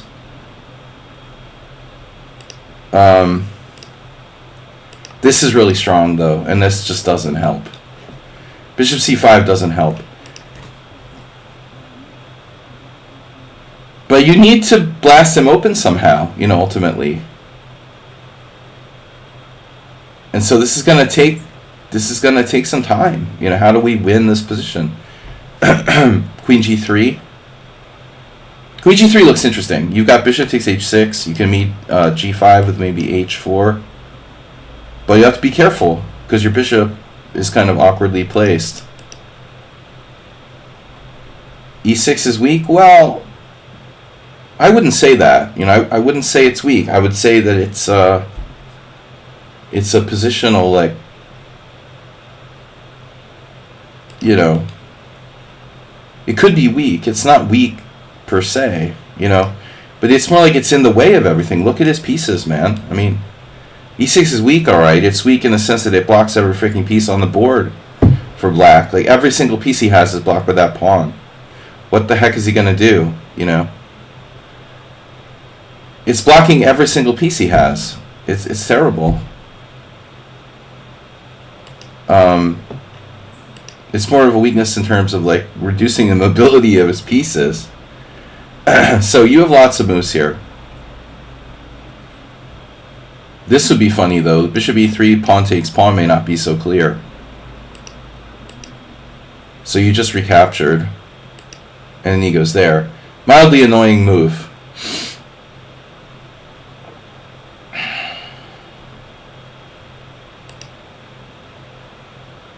Now black better desperately play bishop d7, yes. And so this is tricky because now he's like trying to get you to you know, maybe grab material. You could lose the initiative here if you go pawn hunting. What I'm wondering about ironically is like d5.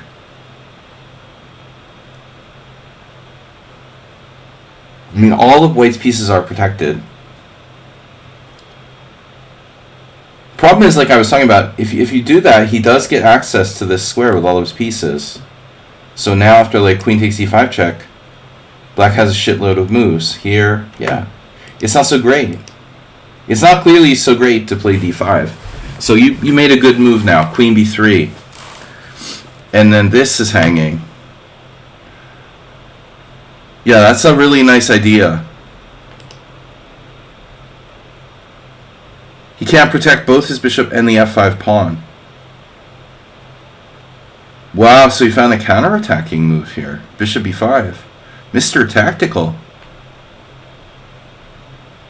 Yeah, it's lucky you have this. This is a really good lift, too. Not maybe lucky, maybe you'd seen it. I didn't see bishop e5. It's a nice find for the opponent.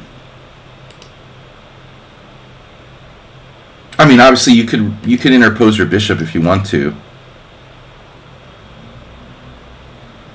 And that's fine, and you're still clearly better. But you wouldn't win the pawn on f5 at the end of the day, which is really important. So after this, he finds queen a5. Now, that's another, damn, dude. Another tricky tactic. Yeah, the bishops are crazy. So he's still got another tactical defense. Bishop takes f5, bishop a4. So I'm thinking, like, this kid, whoever he is, you know, he's playing the wrong opening. He seems to be kind of tactically oriented, trying to open the game on move 3. He's playing the French defense. I mean, it's an older guy. Ugh. I don't understand. I would have thought it was a kid. Wow. Still, yeah, I don't get it, man. He's just hanging in there with these, like, one-move tactics. But this is a beautiful move. Threatening bishop takes h6. Yeah, g5 is too late now, buddy. I'll tell you that for sure. Antonio gifting a tier 1 sub to Ricardo 44A. It's too late for g5. I promise you that. So he plays king h7. Maybe king h8 is better? If I have to choose between h7 and h8 in this specific position, he was worried about h6 sacrifices, but man, that's a tasty diagonal. I don't think I want my king on that diagonal. I'd take my chances with king h8. He went to h7. Yeah, now. Yeah, I mean, you have the queen, like, across here, which is really important. So, do you have rook g7? Really beautiful shot. Rook g7, king g7, queen g3 check. h6 can't be defended. Goes to f6, he gets mated. I would assume. He has to go to h7. And then he can't defend h6. But is that enough for you? You know, you've sacked a whole rook.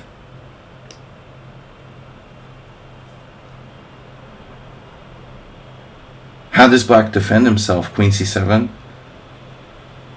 That's not good.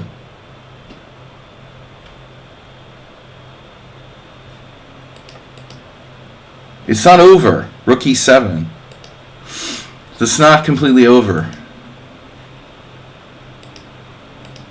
Though the rook sack is very, very tempting. I mean, if white plays accurately, white's probably winning there, but it's still not lights out like I would be 100% sure. So Morales played this, which brings another heavyweight closer to the king side. You're faking him out over there.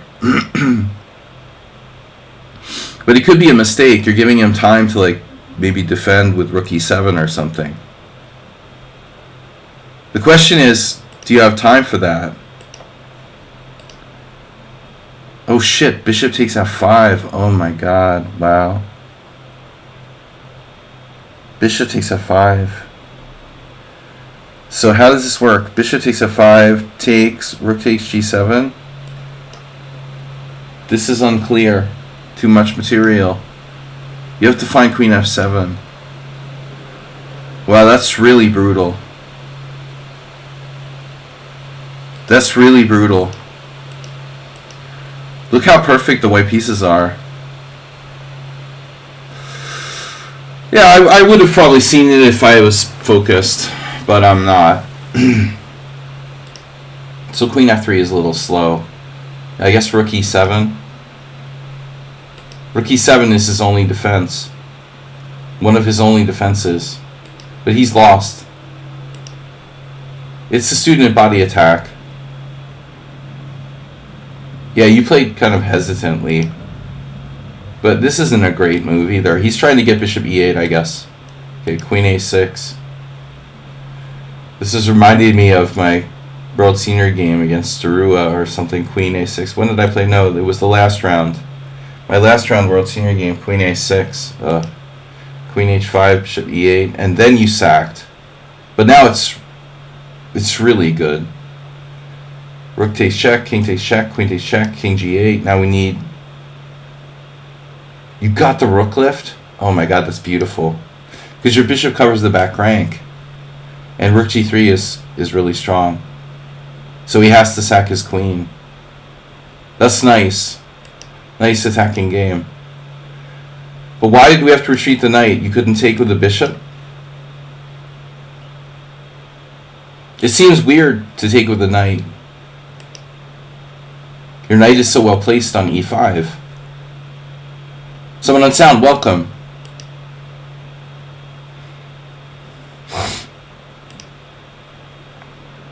It seems strange to make this retreating capture. Is there some sort of trick I'm missing here?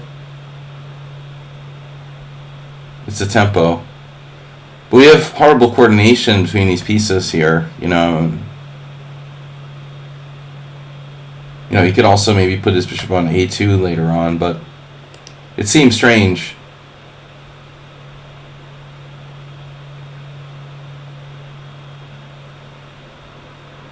Protecting what? Protecting c1? Yeah, overprotecting c1.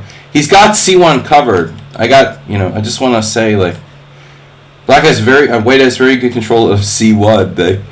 We don't really need any more control of c1 in this position. I think it's pretty safe. Anyway, it's a minor inaccuracy. Yeah. The guy just loses a piece. Because c1 is overprotected. That was a good game, but man. Made in two either way. Alright. Asterbait versus Mac. Let's go through this one quickly. Asterbait, what's up?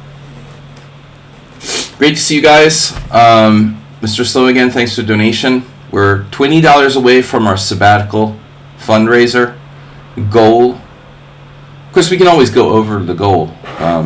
You know, I wouldn't mind getting some beer money. Just so everybody knows, we have streaming tomorrow, Friday, Blitz challenges, Sunday simul. We're not missing any simuls, but we will be on sabbatical Monday through Saturday afternoon next week. And I'll be back through Sunday afternoon. I'll be back Sunday evening.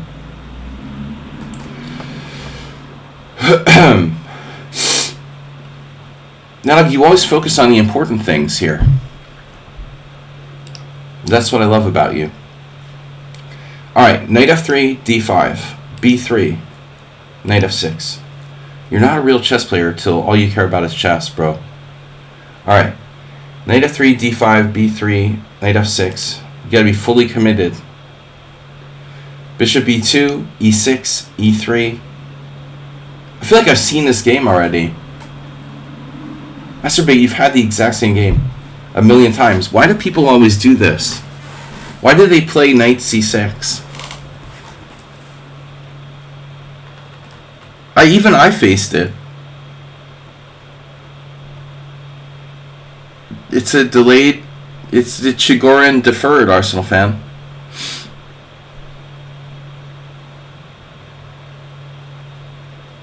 Arsenal likes the Chigorin, so why not like the Chigorin deferred? Anything's better than that. a6. Obviously c5 is the normal move. Bishop e7, bishop d6. And that's about it. Even a5. I bet Elvis would play a5. Ullman played a5. Back in 1991. Man, anything's better than knight to c6. However, there's stupid rules, see? People get these rules too literal. Knights before bishops. Well, the problem is putting knight outside the pawn chain. I wouldn't be as critical of knight d7. But in closed position, you know, this is a closed position. I mean, you just don't want to get your pieces kicked around outside the pawn chain.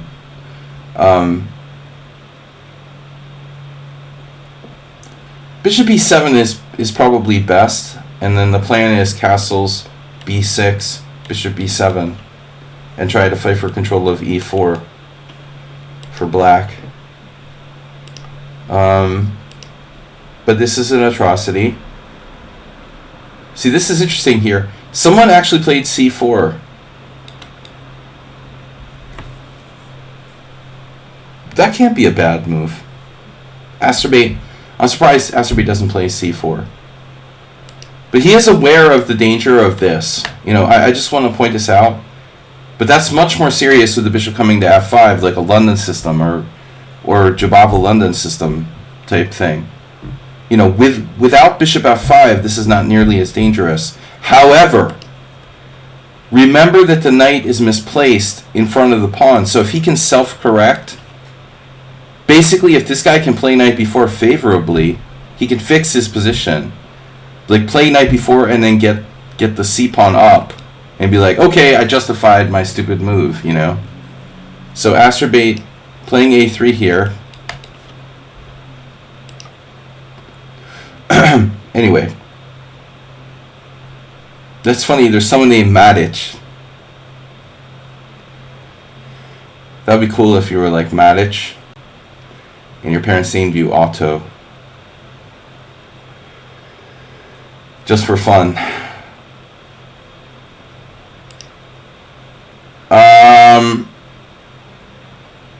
Automatic.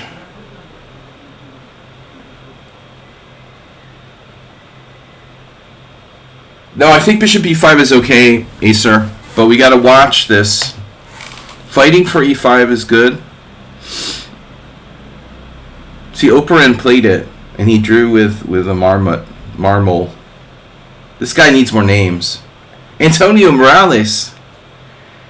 He drew with Antonio Morales. Morales, Marmol, Marcos, Antonio, Jesus, Vasquez, Garcia. The guy has 4 names, and they do that on purpose, so it's hard to look them up in ChessBase. Indian guys do it too. Bishop b5. So here the problem is now, hey, look, his bad bishop is one. It's one exchange away from getting into the game. And I think that's why, at the end of the day, maybe Acerbate has to consider a different approach here. He had a very similar game the other day. We saw c4. Maybe c4 is best in this position. So now after bishop d7, what are we going to do? Take unprovoked? Somebody automatically took on c6. Can you believe that? You guys get it?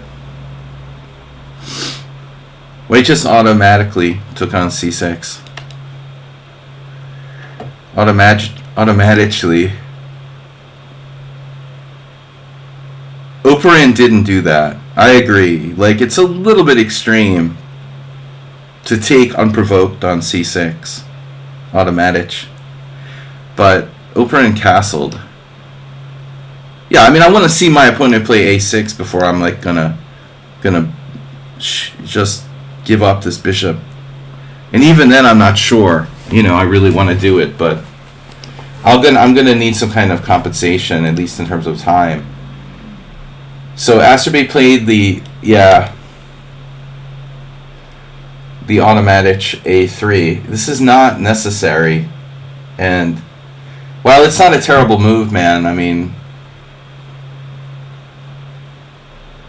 how much time do we have? You know. All right, bishop d6, castles. Thank God you castled for a change. But now black can play e5? No. All right. Well, as long as he can't play e5, I'm cool. You know, queen e7. Black has other possibilities, though. Black can play like knight e7, trying to shovel off these bishops to Buffalo. And, no, in that point, I think you got to start thinking about maybe pulling back and not trading pieces. Monsters under the bed. My favorite kind of monsters. Castles a6 now, cloning your a3. And now you did come back. It's a matter of taste, man. I think this is possible. Bishop takes c6. Bishop takes c6. You have control of e5. You don't even have to rush with knight e5. I mean, you could play like d3. But I think c4 is kind of shaky now with this bishop being on the diagonal. You're playing like an Imzo. On the other hand, if you take your time, he has time for b6, and then he can pull his bishop back to b7. And you're playing a Bogo Indian in reverse, when it's not really clear we have enough justification for having no light score bishop. My first ever game with Josh Friedel 20 years ago. Plus. So you came back, justifiable, but black has e5. So if he plays e5, you gotta go. You gotta go dynamic here. This is gonna get sharp. Now you better play c4, and you're basically playing the St. George now at this point. But hopefully it's dynamic enough with c4. You can't play passively there. You must strike now, or you're just screwed. You know, so quickly play c4 and hope that it's good enough. After castles, now you have options. You have d4, you have c4, you can play d3 probably. You played c4. He takes. We didn't already go over this game? I feel like we already went over this game, but whatever. So I think you should consider taking with the pawn. And now building up your center. Bishop takes, b5, bishop e2. And then black just blundered a piece. Wow. You spotted this. Nice job. See, that's what always happens in Astrobate's games. Everything's going along, it's kind of equal, and then suddenly the opponent just dropped a piece. Lucky me. Yeah, I feel like I saw this game already. Bishop takes c5, bishop takes c5, c5, knight c3, knight d5. I think we must have gone over this game, like you and me, not on the stream. I told Astrobate, I think we did go over this game. You can win a pawn here with this move, which I missed. No, it's not OTB. This is just a game. I think I analyzed with him already. But I did criticize him for this. This is a bad decision, man. You're up a piece. Do not avoid exchanges when you're up a piece. When you're up a piece, you should exchange pieces. You should seek out exchanges, not avoid them. So this is a really serious mistake. You're making it, you know, more likely the opponent will find a way to complicate by avoiding exchanges.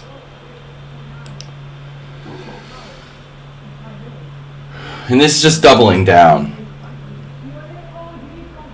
I told him before, when I showed him, when we went over this game together briefly, that this is, you're creating complications when you're just supposed to be simplifying and winning the game up a piece. So the point is to take away from this, although he just like won a piece for nothing, general rule, when you play a game where you win material, you need to change your mindset, you know? You may have intended to play like a brilliant attacking game, but if it is what it is, once you reach that position where you're up a clear piece, you need to change your mindset and be like, okay, we're up a piece, want to win the game, that's the important thing, that's the goal, that's the object of the game is to win.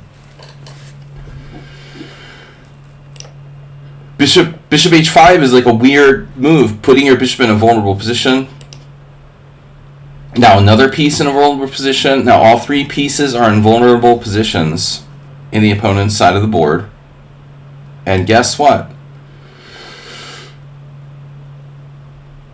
The knight is close to getting trapped. Bishop g3, e5, knight e4, bishop f5. And then he had a mental breakdown.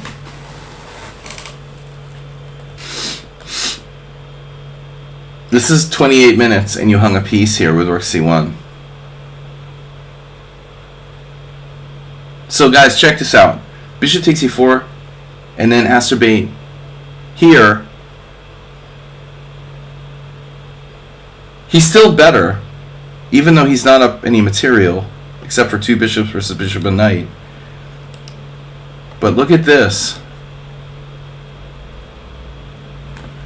So white to move. What does he do? He does the automatic thing. d3. Black misses bishop takes g2. Sorry.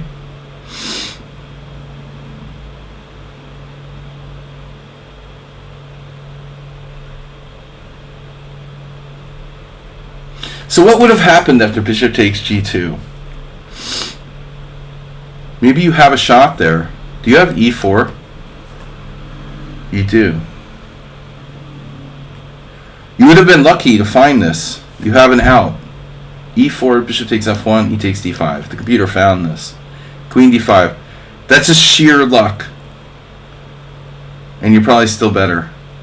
But the opponent plays bishop g6, and now Astrobate trades, which you shouldn't necessarily do, but I think this bishop's pretty strong.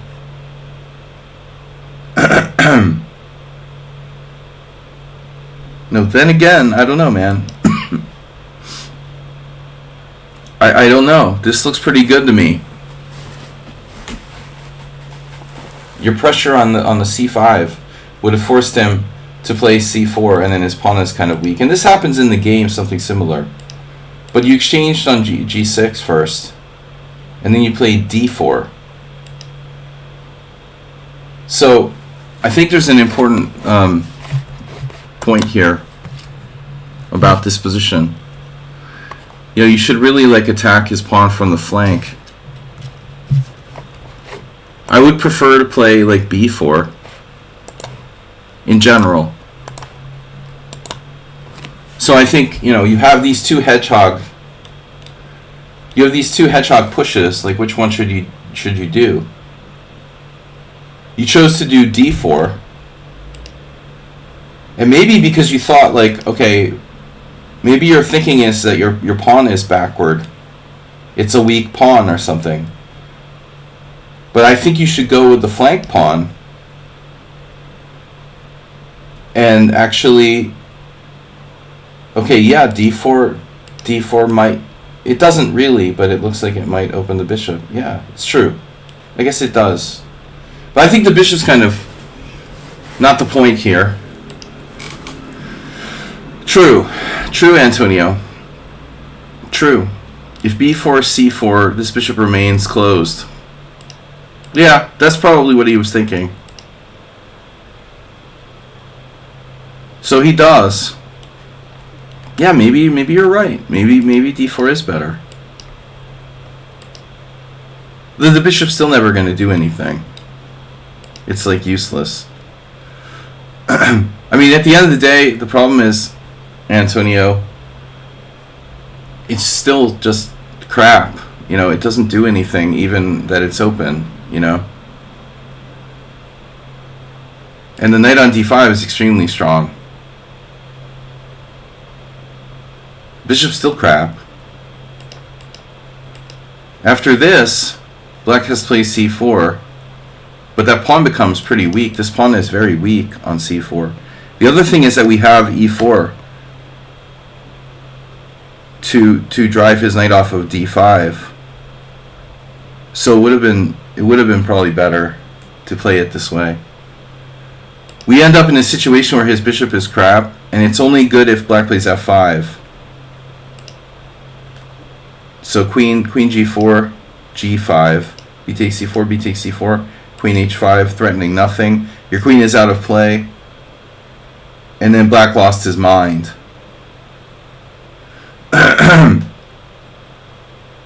He has the best knight in the world, close to winning position for black because the knight is so strong. White doesn't really have an attack, and white should probably do something like h4. White is lucky to draw, I think, here. He's worse. Knight on d5, very strong pass pawn. And the bishop that's irrelevant. But the guy goes here. He lets Asterbate trade off his good knight for the bishop.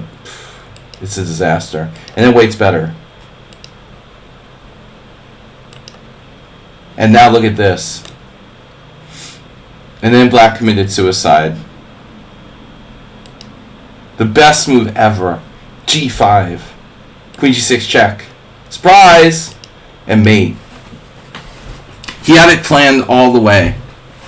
He saw knight f4 coming in g5. Alright.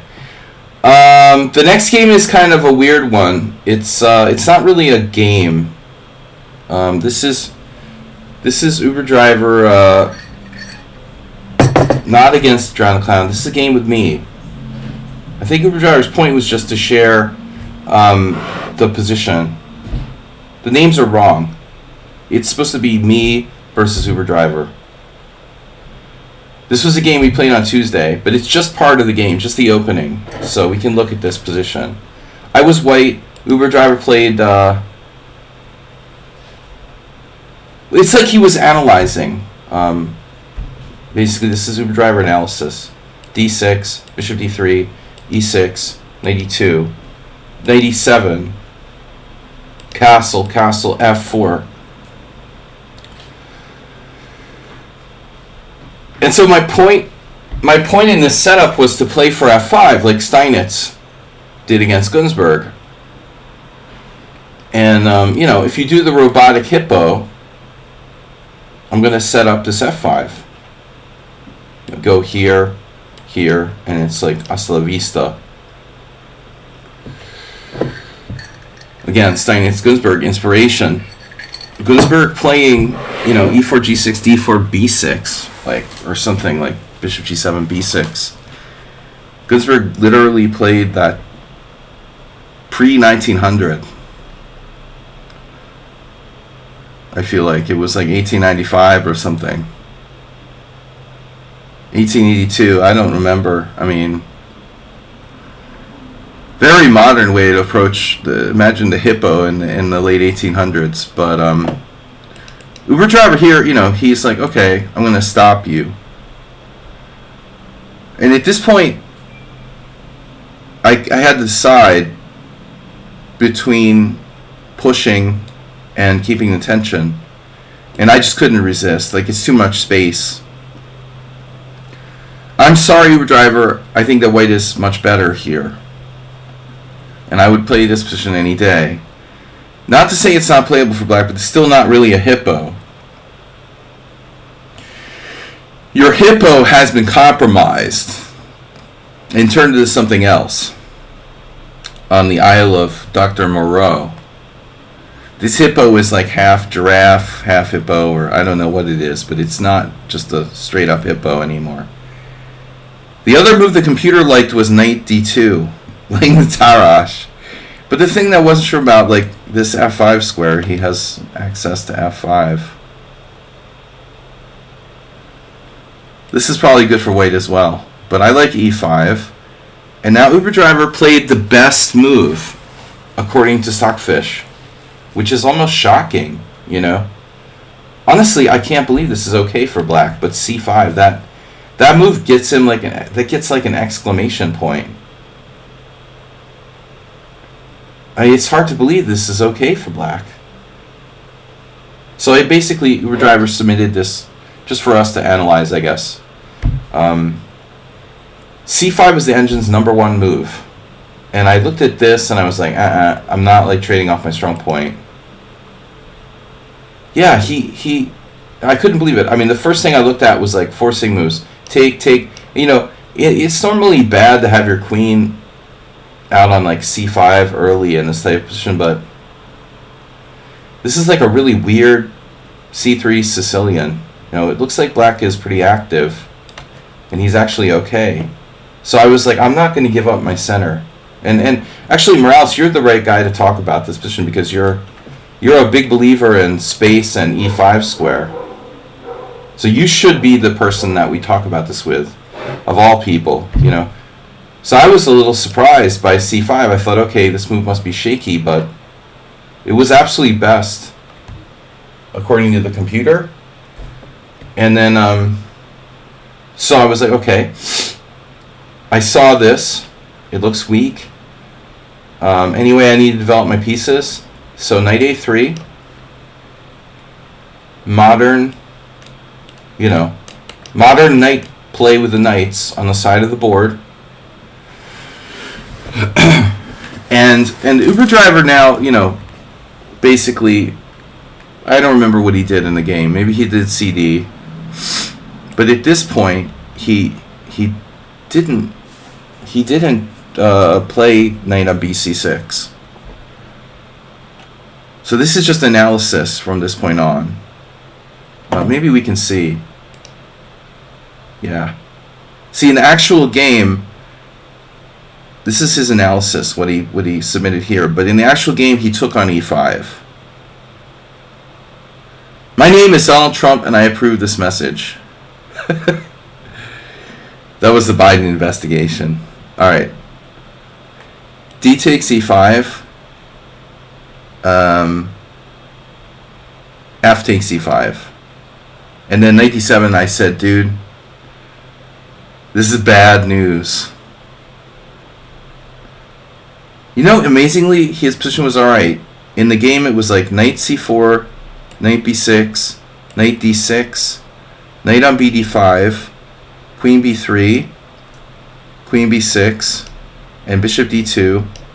And now, after bishop d7, I thought, I'm clearly better. Maybe I am. But somehow I think the computer doesn't like knight takes b7.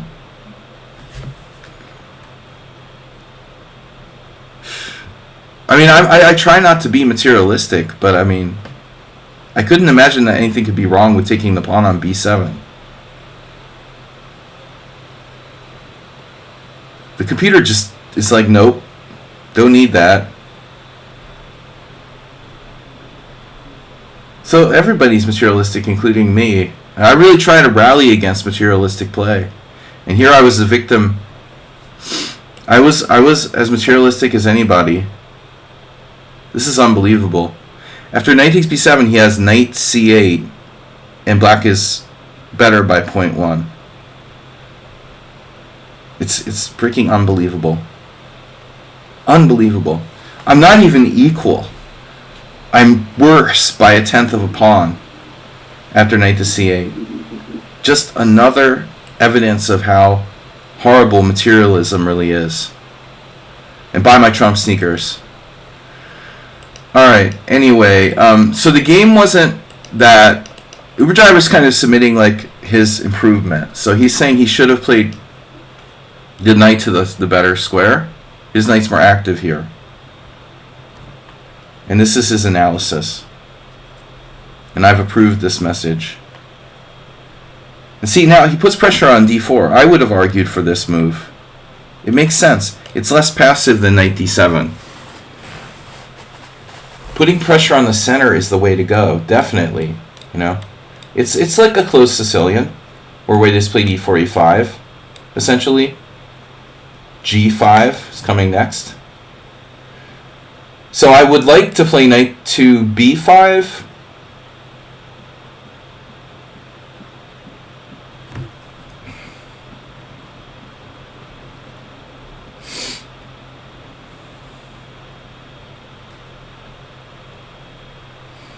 What's wrong with this, actually? What's wrong with this picture? Why can't I play knight to b5? Yeah, that's what I was thinking. But the other thing is, like, I don't want to do this necessarily and access this diagonal for him. You know, he could play, like, check and prevent me from being able to play bishop e3 and clear this for his rook. I don't know. I wanted to take with the f-pawn, open my bishop, and then put my knight on d6. So a6, I play knight d6, what's the problem? You know, during the game, it occurred to me that he might have a piece sacrifice on my pawn chain, you know, something like this. Am I, but am I off base? This looks like a thing. It's a thing, isn't it? This is a real thing. Both my knights are hanging, and one of them with check. That sucks. I'm just saying that sucks. So I saw this, you know, during game. Basically ideas along these lines. He can also sack on e5, but this is the move. I think it refutes the whole thing. So, you know, Wizard of Oz, otherwise known as Uber Driver, you know, you don't see what happens behind the curtain, but he's analyzed this all secretly in his home laboratory. So knight c4, and now d takes e5, and now my d-pawn is hanging. So I can't take with the f-pawn, I have to take with the d-pawn, and that's, you know, this I guess is home analysis. And now, of course, the normal Uber Driver would be reluctant to play the following, but, you know, g5 is probably best. g3, and now all bets are off. I mean, this is a scary diagonal. My king's a little open. Knight g6. And now a4. There's a move I would probably never play. But it's like b5 is an issue. a4, queen e7, queen b3. Here, here, here. And it's a nice diagonal you got there. Bishop e3. And Uber Driver says king h8, and it's a draw. Well, there's this, you know. And it's a kind of typical closed Sicilian where a lot of things go wrong here for white.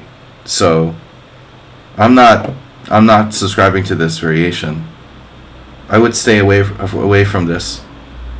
Maybe it's a draw, but I would accept your draw for here. Yeah. So after c takes d4, let's see. Yeah, computer says knight on bc6. This is all, been analyzed by the engine approved. And the problem is, I could play bishop e3 maybe. But after knight d5, what do I do? I really want to take with the f pawn. In order to do that, I could do this way. Takes, f takes. Knight c2. So there's various ways to play the position, but Uber Driver's point is that his hippo was okay, And I think that that's a fair enough conclusion. After c takes d4, knight c6, the position is only very slightly better for white. And depth 19, the computer says king h1. But again, there's no guarantee the other hippo... There's no guarantee the other part of the hippo doesn't come to life there on the long diagonal. And I've got to watch that. So it's a tricky position. Alright, Uber Driver, interesting game. Next is Richie Smith.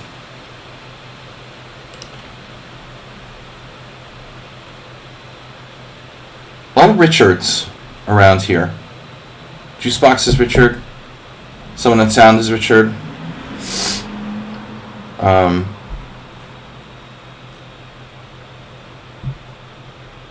The Life of Gumball has a Richard in it.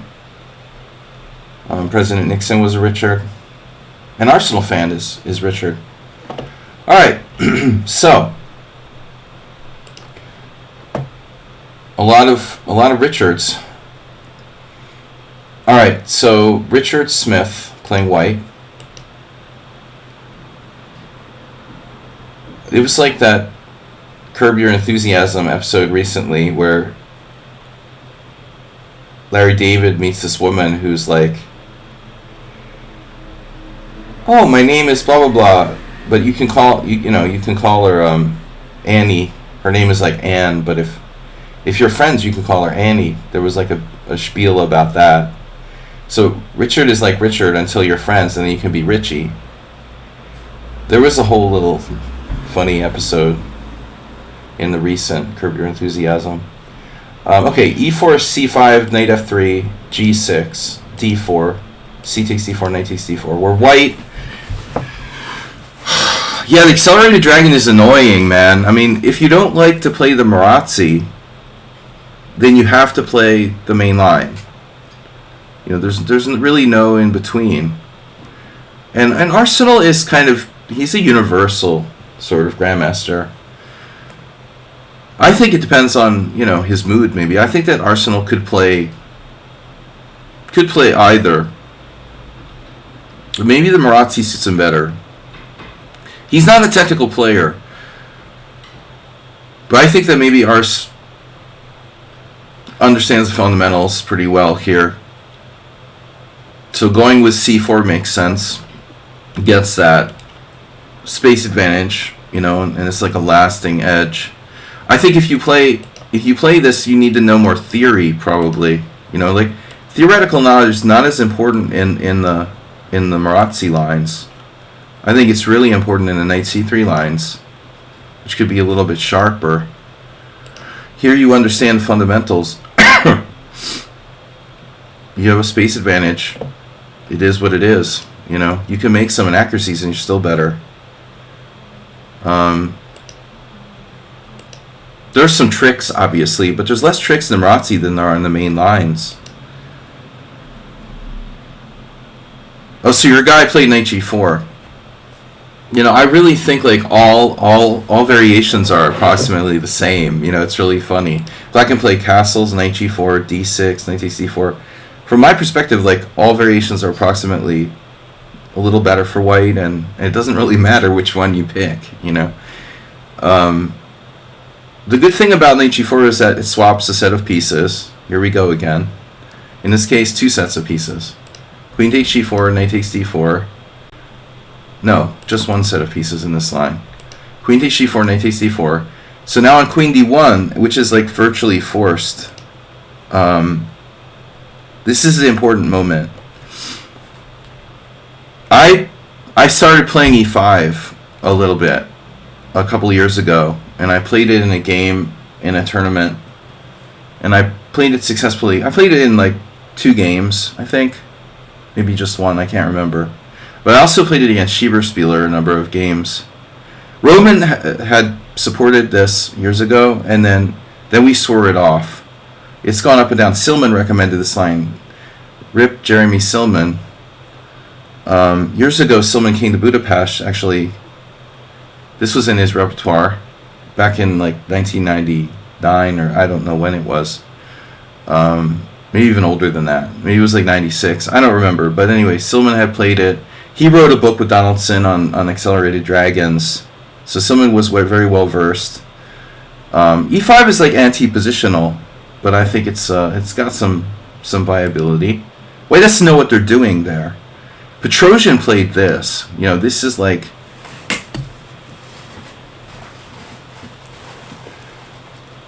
It's a little bit weird to play with their knight on e6. And also Chessmaster 3000 was big on knight e6. I wonder who programmed that thing's like opening book. But anyway, Roman also used to talk me into playing this crap, which isn't very great, actually. I think this is just like... It's like knight e6, but worse. This is sort of lame for black. So I think you really either have to play e5 or you have to go with knight e6. The knight c6 is pretty trashy. So now you played apparently the main line, rook c1. Yeah, I mean black has a legitimate threat of taking here, kind of like what we saw in that Morales game. This is a positional threat to possibly play bishop takes c3. Years ago, when I played Chessmaster 3000, some training games, again, it was like programmed to play this variation for black. It used to do weird shit like queen a5, queen e5, and like g5. So it would play g5 to protect from f4, and then bring the queen out and like put it in the middle of the board on e5, and just kind of like overprotect e5 with everything it had. And I had a hard time getting anything really with white. Then the other thing is that black will later try to do like b6, because the knight's on e6, blocking the bishop. You know, you see d5 is a big weak square here, but I mean black will eventually play bishop to the long diagonal. So rook c1 prevents double pawns. Black plays queen a5. You play queen d2. This is standard. And so yeah, b6 is like main move, it looks like.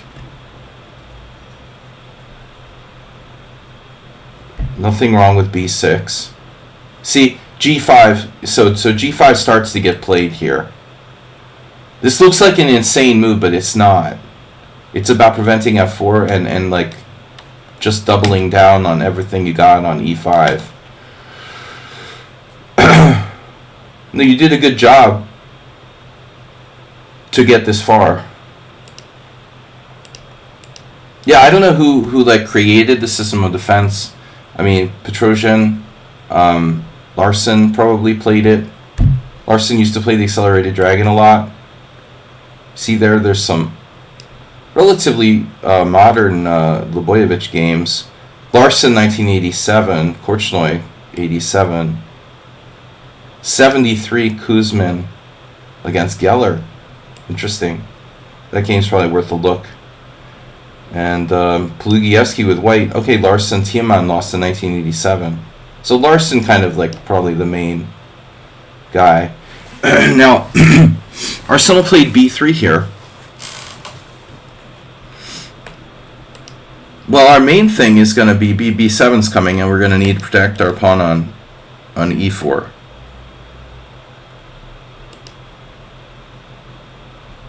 So how are we going to protect our pawn on e4? Maybe you could sack it.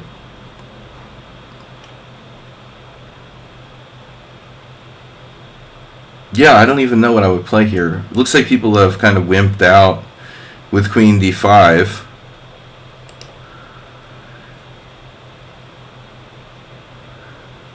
f3 looks natural. Has a bad score. Bishop b7.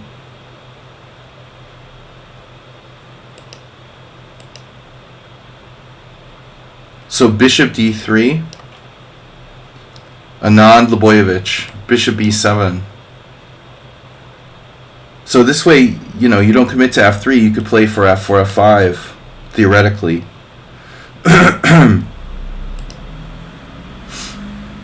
Yeah, I don't know. Well, there's a lot of theory anyway, and this line is not commonly played these days. So you've got b3. You're following Ulf Andersson versus Sundberg, 1999. So that's interesting, right?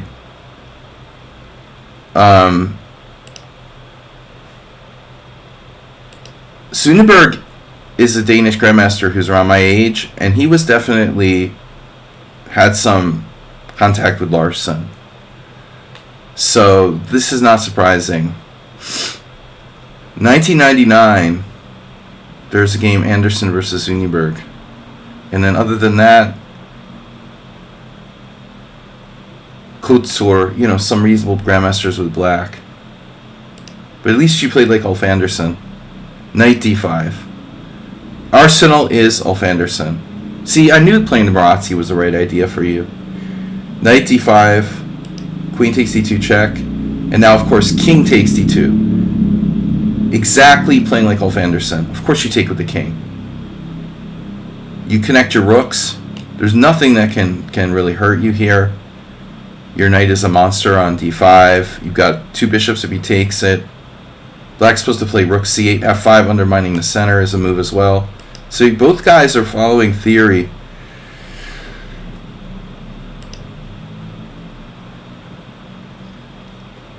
So let's see.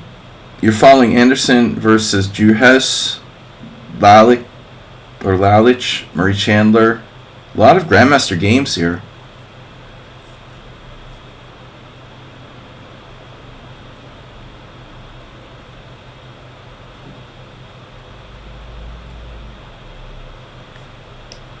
White is definitely better, man. This is a comfortable position. The question is, what should you do? No, h4. I have to admit, like, I'm starting to think about like h4 or something. Maybe I'm being too optimistic. Black can always play h5.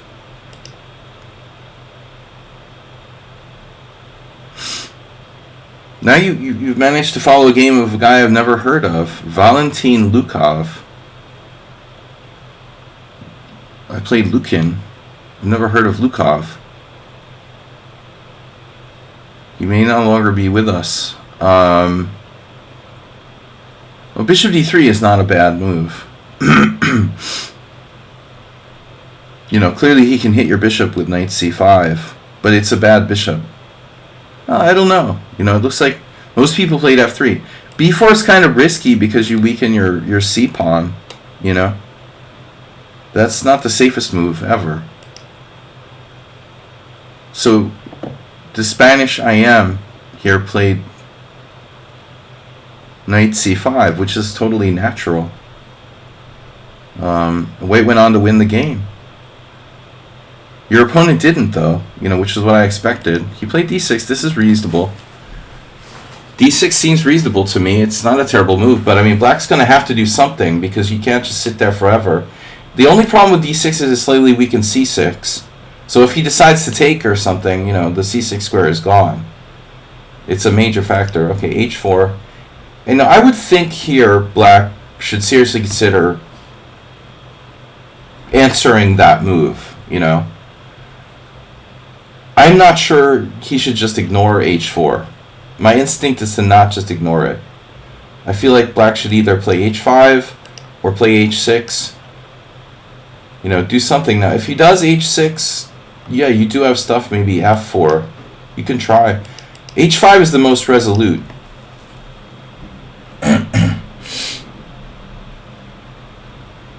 Then you have like no absolutely clear plan. I mean, you're better. But I wouldn't just have a free card there, you know, with h4, h5. That's going to give you some initiative. After knight c5, Arsenal we've got to ask the obvious question. Can you play h5 here?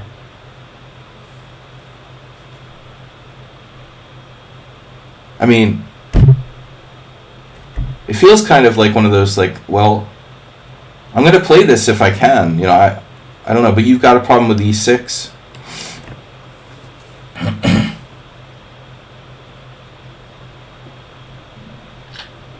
That's the issue. Well, I mean, even just this alone might be dangerous. You know, e6. Because you have to calculate. You know, you have h6.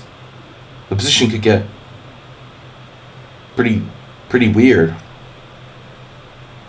Probably black can play bishop e5. I mean, I wouldn't even have a first clue what's going on after something like this. So that's all right. You wanted to secure your, you know, your e pawn, and now black plays e6 before it's too late. So it's very reasonable play by both sides, I think. You know, and my first instinct here is to go knight c3. I mean, because you're kind of hitting b5.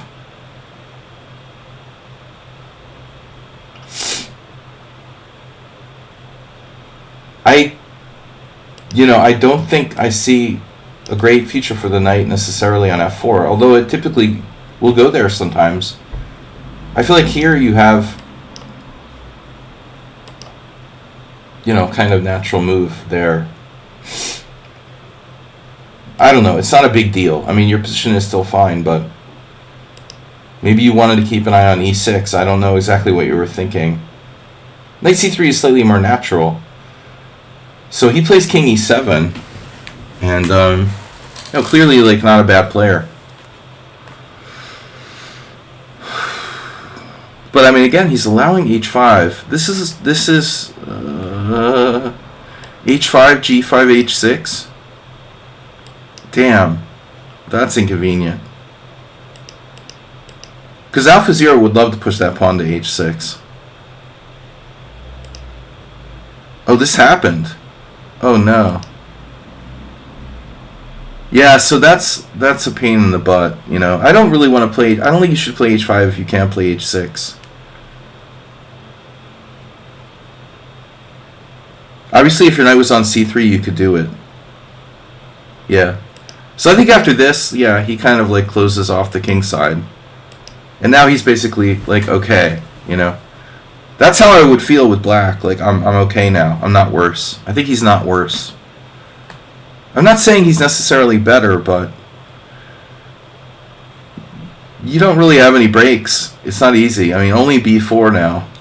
f4 looks bad. So it's like b4 is your only chance.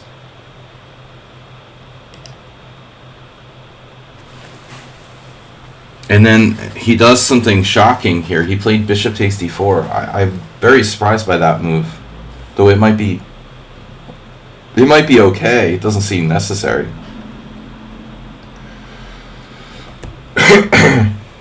You know, would Velimirovich play bishop takes d4 here? I might in certain circumstances, like if I was in time pressure or I just wanted a draw. But it does seem like a minor concession that he doesn't have to make.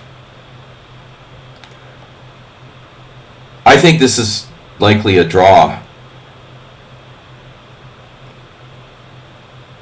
in most cases. You know, you gave up a lot of flexibility by playing h5.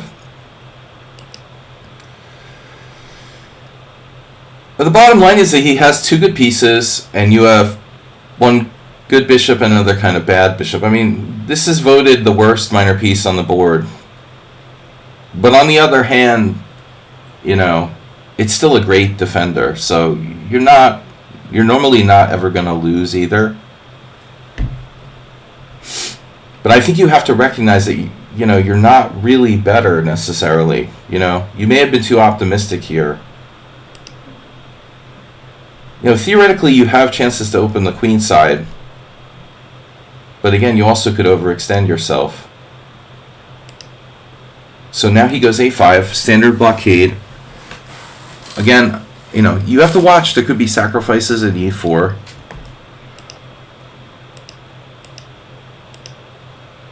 that's a weird move, right?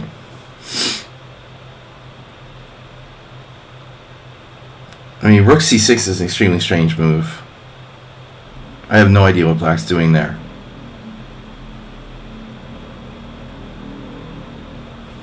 On the one hand, I like that he has potential sacrifices here. On the other hand, like, is that ever going to happen? And if not, maybe he should put his bishop on d7, because the bishop on d7 would be like looking both ways, sort of, you know. Maybe he could support a4 or something. I think he should play bishop c8.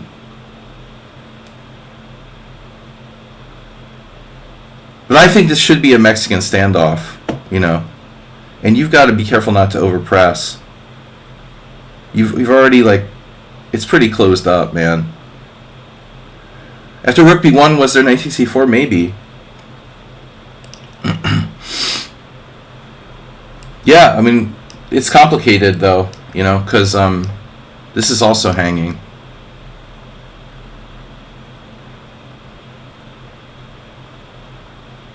Your guess is as good as mine, Mr. Slow. This may be better for white. Yeah, it's winning for white. Doesn't work. But you do have to keep your eye on it. I think rook c6 is a horrible move.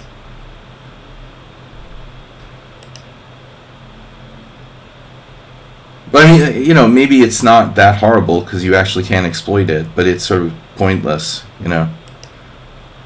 Arsenal overreached himself, clearly.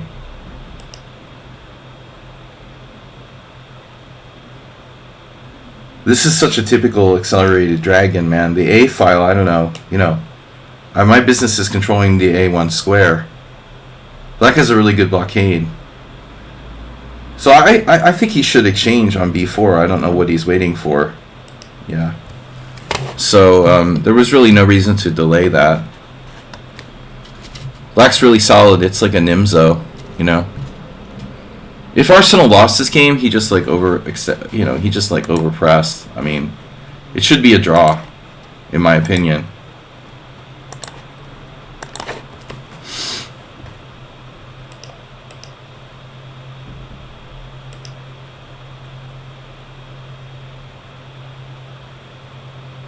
It's a fortress, man. You can't do the impossible, you know. If it's a draw, you have to try, but just not go too far. Well, I mean, now it's definitely unlosable for white, unless you allow him to sacrifice a piece for like 4 pawns or something. I mean, how do you lose this position?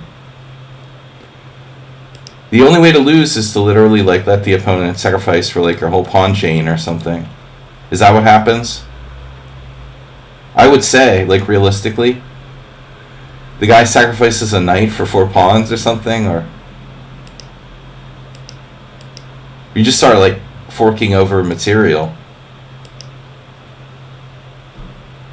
You tried to go c5? You did. I mean, I see it in red there. Yeah, this is a good exchange. He should avoid it, probably. Why doesn't black play like bishop b7 here? Ah, he loses a pawn. Can I just ask a question? Is this possible for white to win?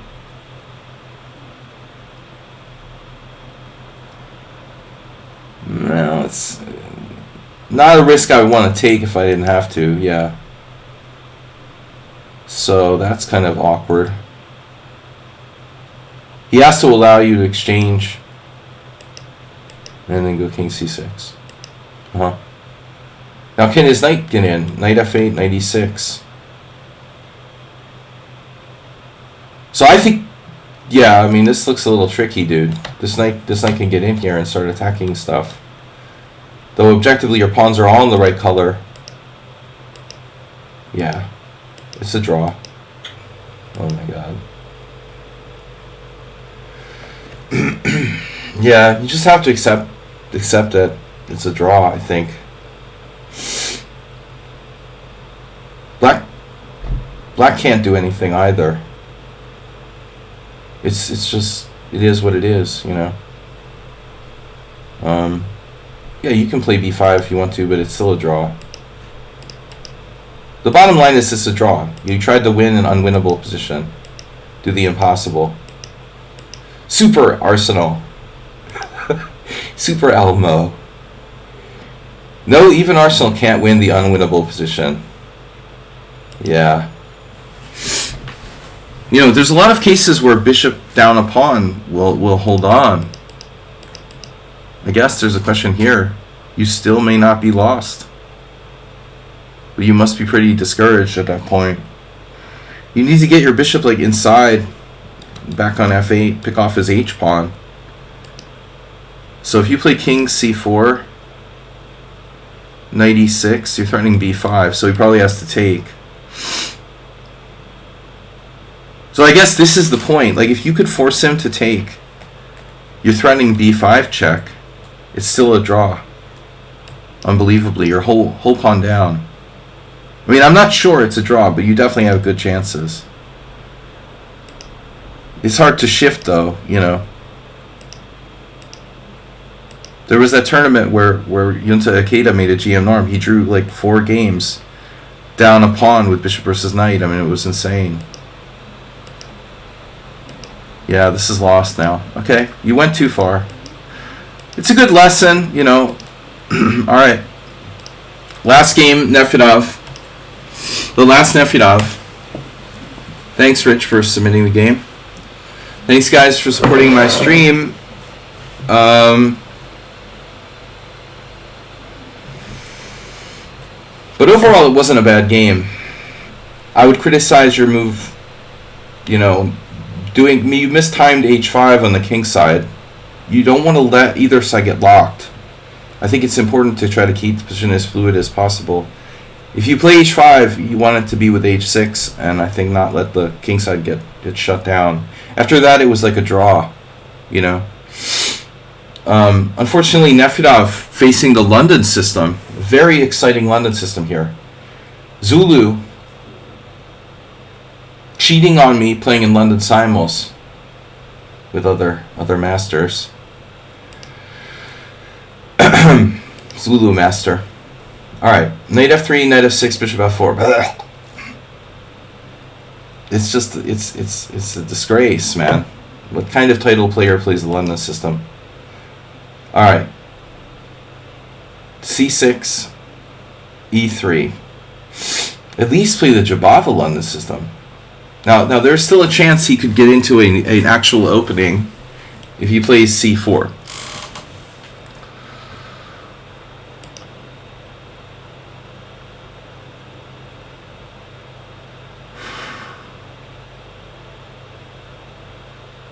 So it's interesting here. Nefedov is black. Mr. Slohan, thank you for your support.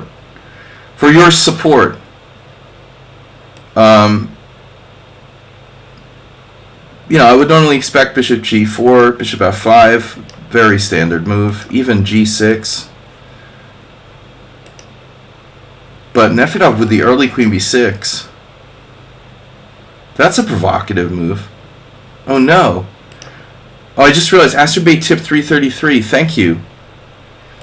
Guys, Nefedov is a huge fan of Kamsky. And he's playing against the guy who's playing the London. That's bad news for the London guy. Nefedov sits around watching Kamsky stream. He must be like an expert on the London system, my god.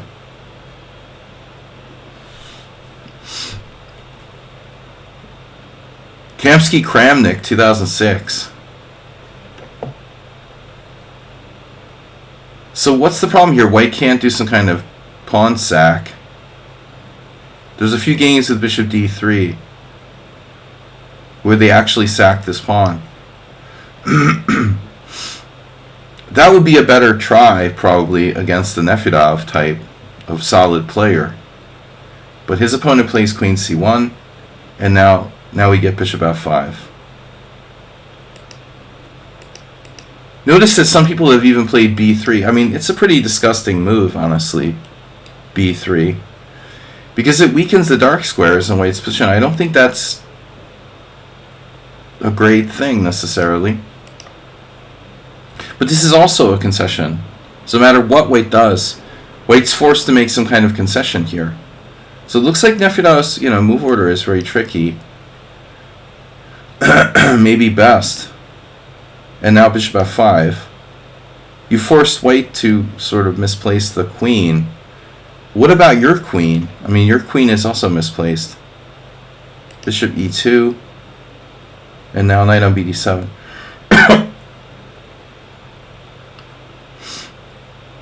It's a double London system. If white plays c4, I'll feel better.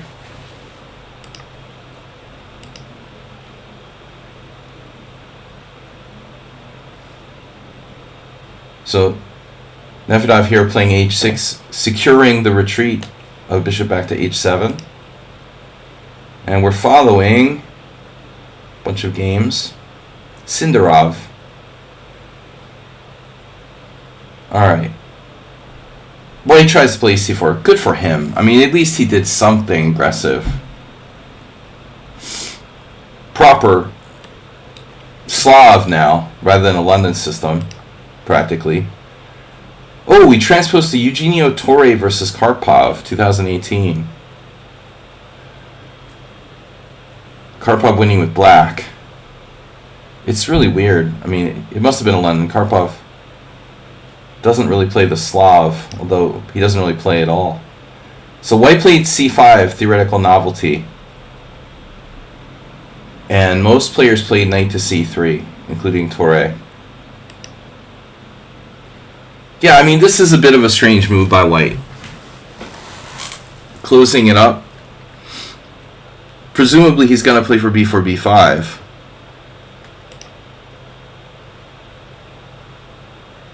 And the one player who played this position did play b4. But our London system hero was afraid of knight h5, so he played instead h3. And now Nefedov played a very unusual move.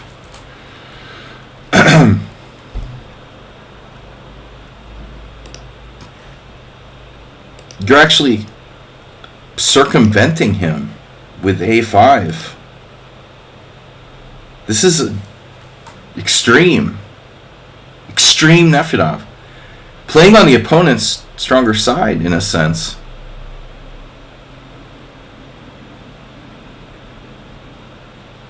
Preventing b4 for the time being. Prepared to play like maybe a4. On the one hand, like the queen on c1 doesn't protect a4, so it's harder. It takes him a longer time to like, let's say a3, a4. It would take white quite a while to put pressure on the a4 pawn, though he could. Knight c3, bishop d1. Bishop d1 is not an unusual maneuver. Then we could get in there and bring it back there. a5, very aggressive move from Nefedov, fearless. And now knight c3, bishop e7. Now could Nefedov possibly like break with b6? Anti-positional, attacking the head of the pawn chain. I mean, basically,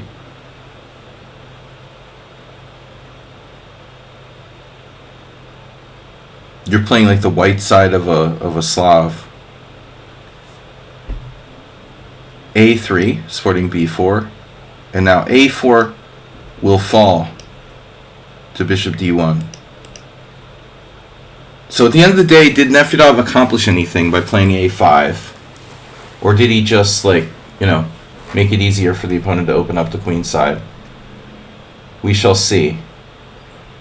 Traditional rule, don't play on the opponent's stronger side. I don't know. Who really has the stronger side here? It's practically symmetrical. But white does have more space based on c5. So I was surprised when you played a5. Most people will not do that. I'm not sure that Gata would have played a5. Maybe it's a brilliant move, maybe it's a mistake. But I think at the end of the day, white's going to open up the position. Oh my god. This is unbelievable. You transposed to Elvira versus Ildiko 2013. Yeah, I mean, Elvira was like women's senior champion, and Ildi is, of course, famous Hungarian WGM. Wow, that's insane. You literally transposed to a game. After that, b4, 2 games. It's only women games. What does this mean? What does all this mean?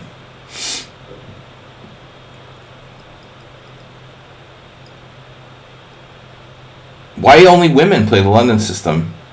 And why does Nefedov transpose to their games? Strong women, no less. Very strange coincidence. Well, Arso, you bring up a question, about b6. Okay, so b6 is an anti-positional move too, just like a5. I mean, I think you're attacking the head of the pawn chain. It's a dynamic move, but it's double-edged. Fundamentally, these things are hard to judge, if you should play for b6 or not. A lot of people religiously refuse to ever play for b6. I'm not a Slav expert. I mean, if he plays b6, he's gonna... Well, first of all, white can play b4. Actually, this is really hard to judge, right? If you play b6, white plays b4, what do you do now? Because if a5, b5, and you're, screwed, This is the typical Queen's Gambit type of thing. That pawn will come down and hammer you. But, you're right, Arsenal. He's played a5, and then after knight c3, now it's a different scenario because you don't have b4. Yeah. So a5, a3. If b6, there's no b4. So guy plays knight c3. Now on b6, this is basically what we're talking about. So what happens if Nefedov does this, attacking the head of the pawn chain? The guy, I had a very similar game with, we analyzed today with Yabadis. He didn't like black's position. If you allow this, you start to lose your grip on the center. I think this is risky, but, I don't know. So I would anticipate, takes, probably. And, now if you take back with the queen, white has knight a4 with tempo. All I'm going to say is that b6 is a risky strategy, that has to be calculated carefully. But it doesn't, Nefedov didn't play a5 necessarily with the intention of playing b6.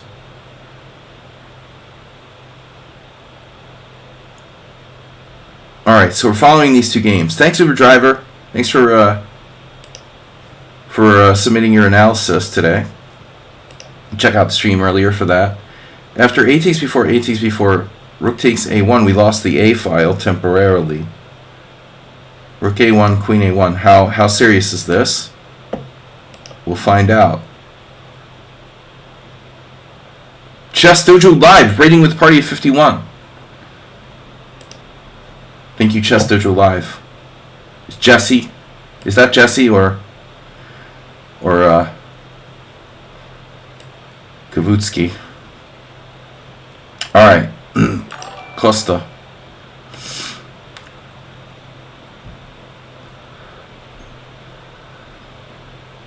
David.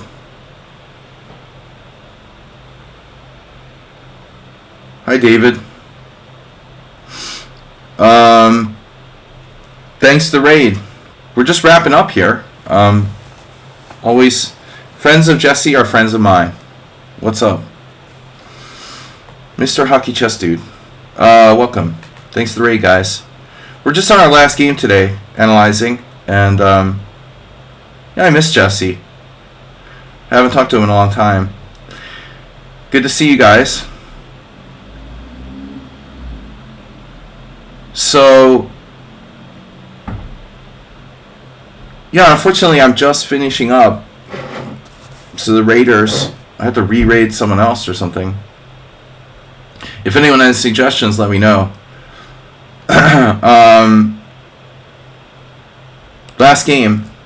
So white has the A file and the break with B5. We're playing black side with Slav. Where's an IM? Who's an IM? Alright, knight B3. I can't remember.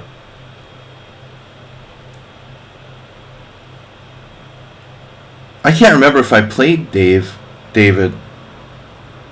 We played once? I had this weird feeling we played once, but I can't remember. I think we played once. It was a draw, but it's really weird. It's like very foggy. Okay, bishop h7, queen a7, queen c8. Yeah, Nefedov ended up in a passive position. Kamsky is not going to be happy with you, man. You know, Gada is not going to be happy with this Nefedov. This is no way to end up on the black side of the freaking London system. How did this happen? Now white is better. Now you've got to do the really passive kind of bishop d8, the pub crawl. Call it the bishop pub crawl. This looks scary. I mean, b5's coming in, bishop a6. I think like Italian machine. Oh, is he streaming? Masturbate? Man, this is ugly. So white played knight b3, but what about b5? Do you have an e5? Oh man, Nefedov played this too passively. There's no way this should have happened, you know, but I would blame the a5 first and foremost. Well, I mean, the one thing that's sticking out in my mind is like, well, fundamentally we want to be breaking with e5 at some point in this opening. Especially if we're not going to do your b6 or whatever. But the situation looks pretty grim. I mean, you got serious problems here with, like, you know, bishop a6 and stuff. Yeah, this is ugly. But it's a simul game. You know, I don't know how much time they have. Why do they have so much time, by the way? Zulu has 49 minutes and Nefedov has 55. So I don't know, guys. The bishop pub crawl, bishop d8. Yeah, Nefedov, you can't play the London like this, man. How did you end up in this position? Rook a1. Dubious. It looks like a very good move. Totally natural. Apparently he had better. He had bishop d6. Okay, it's the computer move, but it's nothing special. He didn't want to encourage Nefedov to play rook e8, which only supports e5. Yeah, I mean, I thought white was going to play b5 earlier. You know, he hesitated there. That break is very important. Yeah, this is an ugly position, dude. I don't want any part in this position at all with black. It's become a Slav. In fact, like, Nefedov's the one playing the London system now, essentially. His opponent got the initiative with c4, c5. This really doesn't look like a solution. I think black's just lost, no? This looks like positionally lost. Your b7 is falling, white has b5, white has everything. Maybe the secret to beating Nefedov is the London system. If only I hadn't sworn it off. I refused to play it ever. Yeah, this guy's crushing him. b5. Well, if he drew, it's because of time, you know. The guy played bishop d6, rook e8. Wow. This is ugly, dude. Are you sure you weren't playing Kamsky? Bishop takes a5, rook takes a5. How did he save this position? It's atrocious. But he has two bishops, breakthrough, more active pieces. Here he like caved a little bit. You know, white has... I would consider f3. You know, this looks like a good, solid choice. Like, why does white need to release the tension here? He has everything. The a file, two bishops, e5's impossible to play. It's absolutely a nightmare. for black. There's nothing he can do. He's like paralyzed. The only thing you could do is, I don't know what you can do, man. I mean, it's terrible. I would just resign. Probably. I want to just resign. Yeah, b6, bishop a6. For white, normally we were hoping to get that in for black. That would be if we didn't play bishop f5, but this is bad. Alright, Nefedov, how did you survive this? The opponent, I am Zulugazo, released attention too early with this exchange. He didn't have to do that. And then trading queens, he kind of cashed in a little too early and simplified when he didn't have to. He's still probably winning. And then the engine hates his move f4. I mean, I was talking about f3, not f4. But he wanted to stop e5. Naturally, like, he's trying to stop Nefedov's only break with f4, but it's pretty committal, you know. So this is it's still not clear how black's going to defend his pawn on c6 to me. I mean, I get that e4 is weak. What I don't get is like how you avoid losing when your c6 pawn is like red meat, you know. Maybe black can get active, but how the hell can you get active if you can't play rook b8 and you can't play rook a8? You have no way to get to an open file. Like, looks bad. White's gonna have to make a serious mistake. You got to admit, like, g4 is a little bit over the top, no? Like, do we really need to play g4? Shouldn't white just win on the queen side here? I guess he wanted to give himself, like, more space. I mean, yeah, like, the first thing I would do would probably be rook a6. That can't hurt. I mean, maybe he doesn't want to do that, though. It gives him rook c8, knight e8 or something, but black is terrible here. Rook a7, that's even better. I agree. Rook a7. Rook a7 threatening rook c7. Now black has to... What does black do? Rook a7 has to be winning. No? Okay, you have one chance, right? You have one chance. When black... When white goes rook c7, you jump to the a file. You do like a hyper jump. I think illegal moves might help too, but let's just, for argument's sake, you know, let's say Nefedov plays h5. Then he goes here, and then black goes here. And now our idea is to go active with what we've got left. You know, rook. We sack the c pawn and we go down with our pieces, and maybe we got something. This is probably why ultimately f4 was a mistake. It gives black a foothold at e4. If he doesn't have the foothold at e4, he doesn't really have any counter chances. But this could get dangerous. You know, the white dark square bishop is like irrelevant at that point. You know, black almost has like 3 pieces. So this is the kind of thing that could happen. Okay, g4 seems unnecessary, but maybe it's not bad because it does stop Nefedov from playing like h5. Yeah, so he was better off playing bishop c2. I mean, I thought this too, because it keeps e4 for his knight. So this is a mistake. The knight has nowhere to go. Now rook a7. No, sorry, rook a6. Yeah, same mistake I made. Now he figures out rook a7. Yeah, he's stupid like me. All right, king h7 now. King h7. Black doesn't really have any moves. He has to play a waiting move. He should have played h5, but he didn't. So now black should play like bishop c2 probably, and correct his mistake. But yeah, it looks bad. I mean, bishop a6 is coming.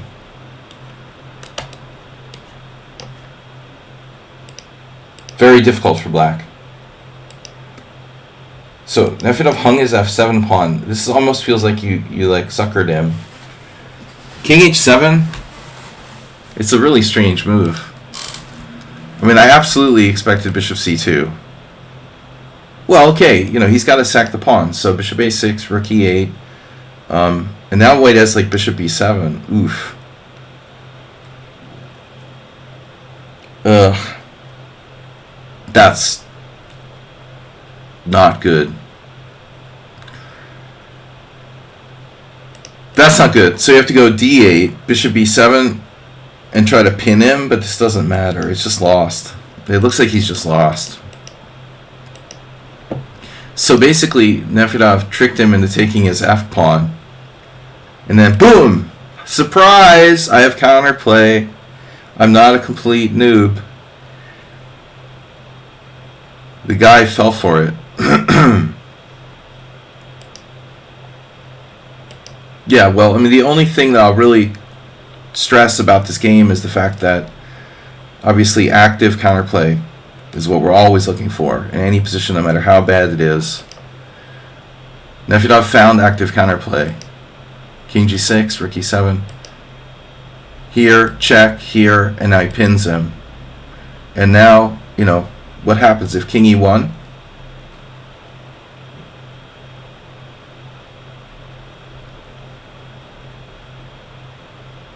King e1, check. King d2, check. We're just going to get perpetual checked. So the guy tried something desperate. He played g5. He's hoping for takes. But Nefedov has this cute move, knight h5. It protects g7 just when you thought it was safe to come out of the water. He's got knight h5, and you can't take it, and you can't take on g7. You can take on you can take on e6 with check. But then black, what, just takes on g5? Yeah, so he agreed to repetition. That was lucky. That was lucky. It wasn't pretty, you know, and I think, again, guys, thanks for the raid from Chess Dojo and company. We're just wrapping up, and a follow there from Chess Dojo Live, and Nefedov, I don't know about your approach there, you know, the a5 thing. I mean, I was offended by that move, but maybe I'm wrong, you know. This is very proactive, but it's also sort of risky, you know. I don't know. I don't know if that's Gada approved. But if we go back a little bit further, you know, you got this position, right? e6, c5 was only played in one game. Queen d8, and now h3. I don't want to touch this. I mean, both sides are playing London here. Black, I don't know, man. Well, the one thing that bothers me a little bit is, like, it seems weird to go to this trouble to play, like, queen b6, and then you just, like, go back into a normal London. So what was the point? Like, what did we achieve with all this? So castles. Notice that very few players played h6. They played e6. Okay? c4. Now what?